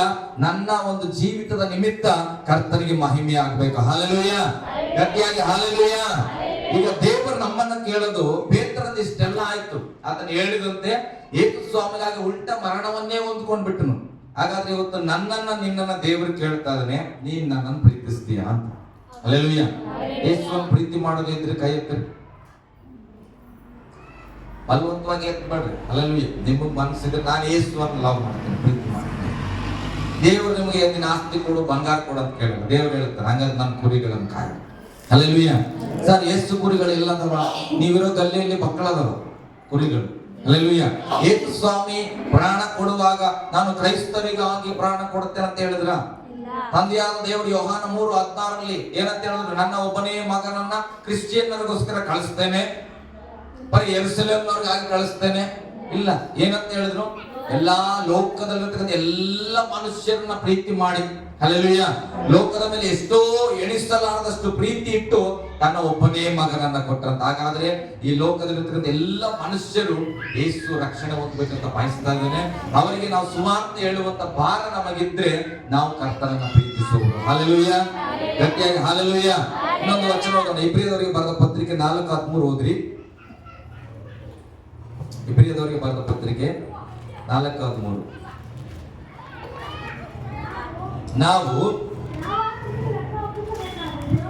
ನಾವು ಯಾವಾತನಿಗೆ ಲೆಕ್ಕ ಒಪ್ಪಿಸಬೇಕಾಗಿದೆಯೋ ಆತನ ದೃಷ್ಟಿಗೆ ಸಮಸ್ತವು ಮುಚ್ಚುಮರೆಯಲ್ಲದಾಗಿಯೂ ಬಯಲಾದದ್ದಾಗಿಯೂ ಅದೇ ಆತನ ಸನ್ನಿಧಿಯಲ್ಲಿ ಅಗೋಚರವಾಗಿರುವ. ಹಲ್ಲೆಲೂಯಾ. ದೇವರ ಸನ್ನಿಧಿಯಲ್ಲಿ ಮುಚ್ಚಲ್ಪಟ್ಟಂತ ಸಂಗತಿ ಒಂದು ಇಲ್ಲ ಪ್ರೇರೆ. ಹಲ್ಲೆಲೂಯಾ. ನನ್ನ ಇಡೀ ಜೀವನವು ಕರ್ತನ ಮುಂದೆ ಸ್ಕ್ಯಾನ್ ಆಗ್ಬಿಡ್ತದ. ಇವತ್ತು ನೀವು ರೈಲ್ವೆ ಸ್ಟೇಷನ್ ಅಲ್ಲಿ ಹೋದ್ರೆ ಏನಾದ್ರೂ ಬಂದೂಕು ಮದ್ದು ಗುಂಡು ನಮ್ಮ ಹತ್ರ ಏನಾದ್ರೂ ಇದ್ರೆ ಅಲ್ಲಿ ಸ್ಕ್ಯಾನಿಂಗ್ ಮಿಷನ್ ಇರ್ತದ. ಅದ್ರೊಳಗಡೆ ಹೋದ್ರೆ ಅದು ಏನ್ ಮಾಡ್ತದೆ? ಮಯ ಮಯ ಮಯ ಅಂತ ಹಾರ ನೋಡಿತದ. ಅದಕ್ಕಿಂತ ಫಾಸ್ಟ್ ನನ್ನ ದೇವ್ರ ದೃಷ್ಟಿ. ಹಲ್ಲೆಲೂಯಾ. ಒಂದ್ ಕಡೆ ಕೀರ್ತನೆ ಹೇಳ್ತದೆ, ದುಷ್ಟರು ದೂರದಲ್ಲಿರುವಾಗಲೇ ನನ್ನ ದೇವರು ಗುರುತಿಸ್ತಾನಂತ. ಹಲ್ಲೆಲೂಯಾ. ಅಲ್ಲಿ ಬರ್ತಾ ಇರುವಾಗಲೇ ಆತ ದುಷ್ಟ ಅಂತ ಗೊತ್ತಾಗ್ತದೆ. ನಾವ್ ಇಲ್ಲಿ ಬಂದ ಮೇಲೆ ದೇವ್ರು ನೋಡಿ ಇತ ಹೆಂಗನ ಅಂತೇಳಿ ಪರೀಕ್ಷೆ ಮಾಡಲ್ಲ. ನಾನು ದುಷ್ಟನಾಗಿದ್ರೆ ದೂರದಲ್ಲಿದ್ದಾಗಲೇ ದೇವರು ನಮ್ಮನ್ನ ಗುರುತಿಡಿಯುವನಾಗಿದ್ದಾರೆ. ಇಲ್ಲಿ ವಚನ ಹೇಳ್ತದೆ, ನಾವು ಯಾರಿಗೆ ಲೆಕ್ಕ ಒಪ್ಪಿಸಬೇಕಾಗಿದೆಯೋ ಆತನ ದೃಷ್ಟಿಗೆ ಸಮಸ್ತವು ಮುಚ್ಚು ಮರೆಯಿಲ್ಲದ ಹಾಗೆಯೂ ಬಯಲಾದದ್ದಾಗಿಯೂ ಅದೇ ಆತನ ಸನ್ನಿಧಿಯಲ್ಲಿ ಅಗೋಚರವಾಗಿರುವ ಸೃಷ್ಟಿ ಒಂದೂ ಇಲ್ಲ. ಹಲ್ಲೆಲೂಯಾ. ನನ್ನ ಬಗ್ಗೆ ದೇವ್ರಿಗೆ ಗೊತ್ತಿಲ್ಲ, ಅವ್ರ ಬಗ್ಗೆ ಗೊತ್ತಿರ್ಬೇಕು, ಹಂಗಲ್ಲ ಪ್ರೇರೆ. ನಮ್ಮೆಲ್ಲರ ಬಗ್ಗೆ ದೇವರಿಗೆ ಗೊತ್ತಿದೆ. ಅದಕ್ಕೆ ದೇವ್ರ ವಾಕ್ಯ ಹೇಳ್ತದೆ, ನಾನ್ ನಿಮ್ಮನ್ನು ಪ್ರೀತಿಸಿದ್ದೇನೆ. ಹಲ್ಲೆಲೂಯಾ. ನಾನು ಒಳ್ಳೆಯವಂತ ಪ್ರೀತಿಸ್ತಾನ ದೇವ್ರು? ಇಲ್ಲ, ನಾನು ಪಾಪಿ ಅಂತ ಗೊತ್ತಿತ್ತು, ನಾನು ಸರಿಗಿಲ್ಲ ಅಂತ ಗೊತ್ತಿತ್ತು, ಇದ ಮೊಂಡ ಅಂತ ಗೊತ್ತಿತ್ತು. ಆದ್ರೂ ಕೂಡ ಯೇಸು ನನ್ನನ್ನ ಪ್ರೀತಿಸಿ ಈಗ ಕರೆದು ತನ್ನ ಪ್ರೀತಿಯನ್ನ ಪರಿಚಯ ಮಾಡಿದ ಮೇಲೆ ನಾವು ಮೊಂಡರಾಗಿ ಇರಬಾರ್ದು. ಹಲ್ಲೆಲೂಯಾ. ಈಗ ನಮ್ಗೆ ಅರ್ಥ ಆಗಿದೆ ಕರ್ತನ ಪ್ರೀತಿ ಹೆಂಗೆ. ನಮ್ಮ ಯೇಸು ನಮ್ಮನ್ನ ಪ್ರೀತಿ ಮಾಡಿದನೋ ಅದೇ ರೀತಿಯಾಗಿ ನಾವು ಕರ್ತನನ್ನ ಪ್ರೀತಿಸ್ಬೇಕ್ರಿ. ಹಲ್ಲೆಲೂಯಾ. ಯೇಸು ನನಗಾಗಿ ರಕ್ತ ಸುರಿಸಿದ್ರೆ ಒಂದು ಸಮಯ ಬಂದ್ರೆ ನಾನು ಕೂಡ ದೇವರಿಗಾಗಿ ರಕ್ತ ಸುರಿಸ್ತೇನೆ. ಹಲ್ಲೆಲೂಯಾ. ಅದಕ್ಕೆ ಬೈಬಲ್ ಹೇಳ್ತದೆ, ರಕ್ತ ಸಾಕ್ಷಿಗಳಾದರೂ ಎಷ್ಟೋ ಸೇವಕರುಗಳು ಅಂದ್ರೆ ಸಾಯ್ಬೇಕಂತ ನಾನು ಹೇಳ್ತಾ ಇಲ್ಲ. ಪರಿಸ್ಥಿತಿ ಬಂದ್ರೆ ನಮ್ಮ ಮರಣ ಹೋದ್ರು ಕೂಡ ನಮ್ಮಿಂದ ಯೇಸುವಿಗೆ ಅಲ್ಲ ಬರಬಾರದು. ಹಲ್ಲೆಲೂಯಾ. ಗಟ್ಟಿಯಾಗಿ ಹಲ್ಲೆಲೂಯಾ. ಒಂದು ವಚನ ಓದೋಣ. ಯೋಹಾನ ಬರೆದ ಸುವಾರ್ತೆ 14:15 ನಿಮಗೆ ಪರಿಚಿತವಾದಂತ ವಚನ. ಯಾರಾದ್ರೂ ಸಭೆಯಲ್ಲಿ ರೈಟ್ ಸೈಡ್ ತಿರುಗಿಬಿಟ್ರೆ ಓದ್ಬಿಡ್ಬೋದು. ನೀವು ನನ್ನನ್ನು ಪ್ರೀತಿಸುವುದಾದರೆ ನನ್ನ ಆಜ್ಞೆಗಳನ್ನು ಕೈಗೊಂಡು ನಡೆಯುವಿರಿ. ಬಹಳ ಸಿಂಪಲ್ ರೀ. ಕರ್ತನನ್ನ ನಾವು ಪ್ರೀತಿ ಮಾಡ್ತವ. ಯಾರು ಏನು ನಮ್ಗೆ ಹೇಳೋದ್ ಬೇಡ, ನಾವು ಏನ್ ಮಾಡ್ಬೇಕು? ತೀರ್ಮಾನ ಮಾಡ, ನಾನು ಯೇಸುವನ್ನು ಪ್ರೀತಿಸ್ತೇನೆ, ಅದಕ್ಕೆ ನಾನು ಯೇಸುವಿನ ಆಜ್ಞೆ ಅಂತ ನಾನು ನಡೀತೇನೆ. ಬಹಳ ಸಿಂಪಲ್. ಹಲ್ಲೆಲೂಯಾ. ಗಟ್ಟಿಯಾಗಿ ಹಲ್ಲೆಲೂಯಾ. ಓಕೆ, ಇನ್ನೊಂದು ವಚನ. ಯೋಹಾನ 13ನೇ ಅಧ್ಯಾಯ 35ರಿಂದ 38ರವರೆಗೆ ನಾನು ಇದನ್ನ ಹೇಳ್ತೇನೆ. ನಿಮ್ಮೊಳಗೆ ಒಬ್ಬರ ಮೇಲೊಬ್ಬರಿಗೆ ಪ್ರೀತಿ ಇದ್ದರೆ ಎಲ್ಲರೂ ನಿಮ್ಮನ್ನ ನನ್ನ ಶಿಷ್ಯರೆಂದು ತಿಳಿದುಕೊಳ್ಳುವರು ಅಂದನು. ನಿಮ್ಮೊಳಗೆ ಒಬ್ಬರ ಮೇಲೆ ಒಬ್ಬರಿಗೆ ಪ್ರೀತಿ ಇದ್ದರೆ ಎಲ್ಲರೂ ನಿಮ್ಮನ್ನು ನನ್ನ ಶಿಷ್ಯರೆಂದು ತಿಳಿದುಕೊಳ್ಳುವರು ಎಂಬುದಾಗಿ. ಮುಂದೆ ಹೋಗುವಾಗೆ ಸೀಮೋನ್ ಪೇತ್ರನು ಆತನನ್ನು ಸ್ವಾಮಿ ಎಲ್ಲಿಗೆ ಹೋಗ್ತಾ ಇದೆ ಎಂದು ಕೇಳಿದ್ದಕ್ಕೆ ಯೇಸು ನಾನು ಹೋಗುವಲ್ಲಿಗೆ ನೀನು ಈಗ ನನ್ನ ಹಿಂದೆ ಬರಲಾರಿ, ತರುವಾಯ ನನ್ನ ಹಿಂದೆ ಬರುವಿ ಎಂದನು. ಪೇತ್ರನು ಆತನಿಗೆ ಸ್ವಾಮಿ, ನಾನು ಯಾಕೆ ಈಗ ನಿನ್ನ ಹಿಂದೆ ಬರಲಾರೆನು? ನಿನಗಾಗಿ ನನ್ನ ಪ್ರಾಣವನ್ನಾದರೂ ಕೊಟ್ಟೆನು ಎಂದು ಹೇಳಲು. ಹಲ್ಲೆಲೂಯಾ, ಸ್ತೋತ್ರ ಇರಲಿ. ಇದೇ ಘಟನೆ ಏನಂದ್ರೆ ಪೇತ್ರ ಹೇಳ್ತಾನೆ, ನಿನ್ನಿಂದ ನಾನು ಯಾಕೆ ಬರಕ್ಕಾಗಲ್ಲ, ನಾನು ನಿನಗೋಸ್ಕರ ಪ್ರಾಣ ಬೇಕಾದ್ರೂ ಕೊಡ್ತೆ ಅಂತ ಹೇಳಿದ ಪೇತ್ರನು 3 ಸಾರಿ ಯೇಸು ಸ್ವಾಮಿ ಗೊತ್ತಿಲ್ಲ ಅಂತ ಹೇಳಿದ್ರು. ಪೇತ್ರನ ಈ ಸ್ವಭಾವ ನಮ್ಮಲ್ಲಿ ಇರಬಾರ್ದು. ಹಲ್ಲೆಲೂಯಾ, ನಿನಗೋಸ್ಕರ ಪ್ರಾಣ ಕೊಡ್ತೆ ಅಂತ ಹೇಳಿ ನಾಳೆಗೆ ನೀನ್ ಯಾರೋ ಗೊತ್ತಿಲ್ಲ ಅನ್ನೋ ಸ್ವಭಾವ ನಮಗೆ ಇರಬಾರ್ದು. ಕೊನೆಯದಾಗಿ ಪೇತ್ರನ ನೋಡುವಾಗ ಕರ್ತನಿಗಾಗಿ ನನ್ನ ಮರಣವನ್ನು ಕೂಡ ಹೊಂದಲಿಕ್ಕೆ ಶಕ್ತನೆಂಬುದಾಗಿ ಯೇಸು ಸ್ವಾಮಿಯ ಹಾಗೆ ತಾನು ಸಿಲುಬೆಯಲ್ಲಿ ಉಲ್ಟ ಮರಣ ಹೊಂದುವವರೆಗೆ ವಿಧಿಯನ್ನಾದನು. ಅಂತ ಪೇತ್ರನಾಗಿ ನಾವು ಇರ್ಬೇಕು. ಹಲ್ಲೆಲೂಯಾ, ನಿನಗೋಸ್ಕರ ಜೀವ ಕೊಡ್ತೇವೆ, ಪ್ರಾಣ ಕೊಡ್ತೇವೆ, ಮತ್ತೊಂದು ಮಾಡ್ತೇವೆ ಅಂತ ಹೇಳಿ ಬದಲಾಗುವಂತ ಪ್ರೀತಿಯಲ್ಲಿ ನಾವು ಇರಬಾರದು. ಸಮಯ ಹೋದ್ರೆ ಅದೇ ವಾಕ್ಯ ಹೇಳ್ತದೆ, ನಷ್ಟವಾದರೂ 15ನೇ ಕೀರ್ತನೆಯಲ್ಲಿ ಹೇಳ್ತದೆ, ನಷ್ಟವಾದರೂ ಕೂಡ ಪ್ರಮಾಣ ತಪ್ಪಬಾರದು. ಅಂದ್ರೆ ನನ್ನ ಪ್ರಾಣನೇ ಹೋಗ್ತಾ ಇದ್ರು ಅಂದ್ರೂ ಕೂಡ ಒಂದು ಸಾರಿ ನಾನು ಪ್ರಮಾಣ ಮಾಡಿದ್ರೆ ಆ ಪ್ರಮಾಣವನ್ನ ತಪ್ಪದಂತವರಾಗಿ ನಾವಿರಬೇಕೆಂಬುದಾಗಿ. ಹಲ್ಲೆಲೂಯಾ. ಒಂದು ವಚನ ಹೇಳ್ತದ್ರಿ, ಯೇಸು ಸ್ವಾಮಿ ಹೇಳ್ತಾನೆ, ಧರ್ಮಶಾಸ್ತ್ರ ಏನಂತ ಹೇಳ್ತಾ ಇತ್ತು ಗೊತ್ತಾ? ಶತ್ರುಗಳನ್ನ ನೀವು ದ್ವೇಷ ಮಾಡ್ರಿ ಅಂತ ಹೇಳ್ತಿತ್ತು. ಬಟ್ ಸತ್ಯವೇದದಲ್ಲಿ ಈಗ ಕೃಪೆ ಕಾಲದಲ್ಲಿ ಯೇಸು ಸ್ವಾಮಿ ಹೇಳ್ತಾನೆ, ನೀವು ಶತ್ರುಗಳನ್ನ ಏನ್ ಮಾಡ್ರಿ? ಗಟ್ಟಿಯಾಗಿ ಪ್ರೀತಿಸ್ರಿ. ಶತ್ರುಗಳಿಗಾಗಿ ಏನ್ ಮಾಡ್ರಿ? ಪ್ರಾರ್ಥಿಸ್ರಿ. ನಿಮ್ಗೆ ಹಿಂಸೆ ಪಡಿಸುವವರಿಗೆ ಪ್ರಾರ್ಥನೆ ಮಾಡಿದೆ ಅಂತ ಹೇಳ್ತಾರೆ. ನಾನು ಬಹಳ ಸಾರಿ ಈ ವಾಕ್ಯಗಳನ್ನ ಧ್ಯಾನ ಮಾಡ್ತೇನೆ. ನನ್ನ ಮನಸ್ಸಲ್ಲಿ ಬರೋದು ಏನ್ ಗೊತ್ತಾ? ಯೇಸು ಸ್ವಾಮಿ ನನಗಾಗಿ ಪ್ರಾಣ ಕೊಟ್ಟನ. ನಿಮ್ದೇನು ಆಮೇಲೆ ವಿಚಾರ ಮಾಡುವ. ಹಲ್ಲೆಲೂಯಾ. ನನಗಾಗಿ ಯೇಸು ಪ್ರಾಣ ಕೊಟ್ಟನ. ಯೇಸು ನನಗಾಗಿ ಮರಣವನ್ನ ಅನುಭವಿಸನ. ನನ್ನ ಪಾಪಕ್ಕಾಗಿ ಗೋಡೆ ಏಟುಗಳು, ನನ್ನ ಕೆಟ್ಟ ಆಲೋಚನೆಗಾಗಿ ಮುಳ್ಳಿನ ಕಿರೀಟ, ಎಲ್ಲವೂ ನನಗಾಗಿ ಆತನು ಹೊತ್ತುಕೊಂಡನು. ಅಂತ ಯೇಸು ಸ್ವಾಮಿನೇ ಲವ್ ಮಾಡಕ್ ನನ್ಗೆಲ್ಲ ಆಗಲ್ಲ ಅಂದ್ರೆ ಶತ್ರುನ ಹೆಂಗಪ್ಪ? ಹಲ್ಲೆಲೂಯಾ. ಮನುಷ್ಯರ ಬಗ್ಗೆ ಬಿಡ್ರು ಹೋಗಿ. ಯೇಸು ನನಗಾಗಿ ಪ್ರಾಣ ಕೊಟ್ಟಿ ನನ್ನ ಪಾಪನ ಸಂಸ್ಥೆ ನನ್ನ ಸಂಗಡ ಇರಪ್ಪ, ನೀನು ನನ್ನ ಸಹೋದರ, ನೀನು ನನ್ನ ಸ್ನೇಹಿತ, ನೀನು ನನಗೆ ಏನೇನು ಬಾಧ್ಯತೆ ಇದೆ ಎಲ್ಲ ಬಾಧ್ಯತೆ ನೀನ್ ತಗೊಂತ ಹೇಳುವ ಯೇಸು ಮೇಲೆ ಸರಿಯಾಗಿ ಪ್ರೀತಿ ಇಲ್ಲ ನನಗೆ. ಮತ್ತೆ ನಾನು ಶತ್ರುವನ್ನ ಪ್ರೀತಿಸ್ಲಿಕ್ಕೆ ಆಗ್ತದ?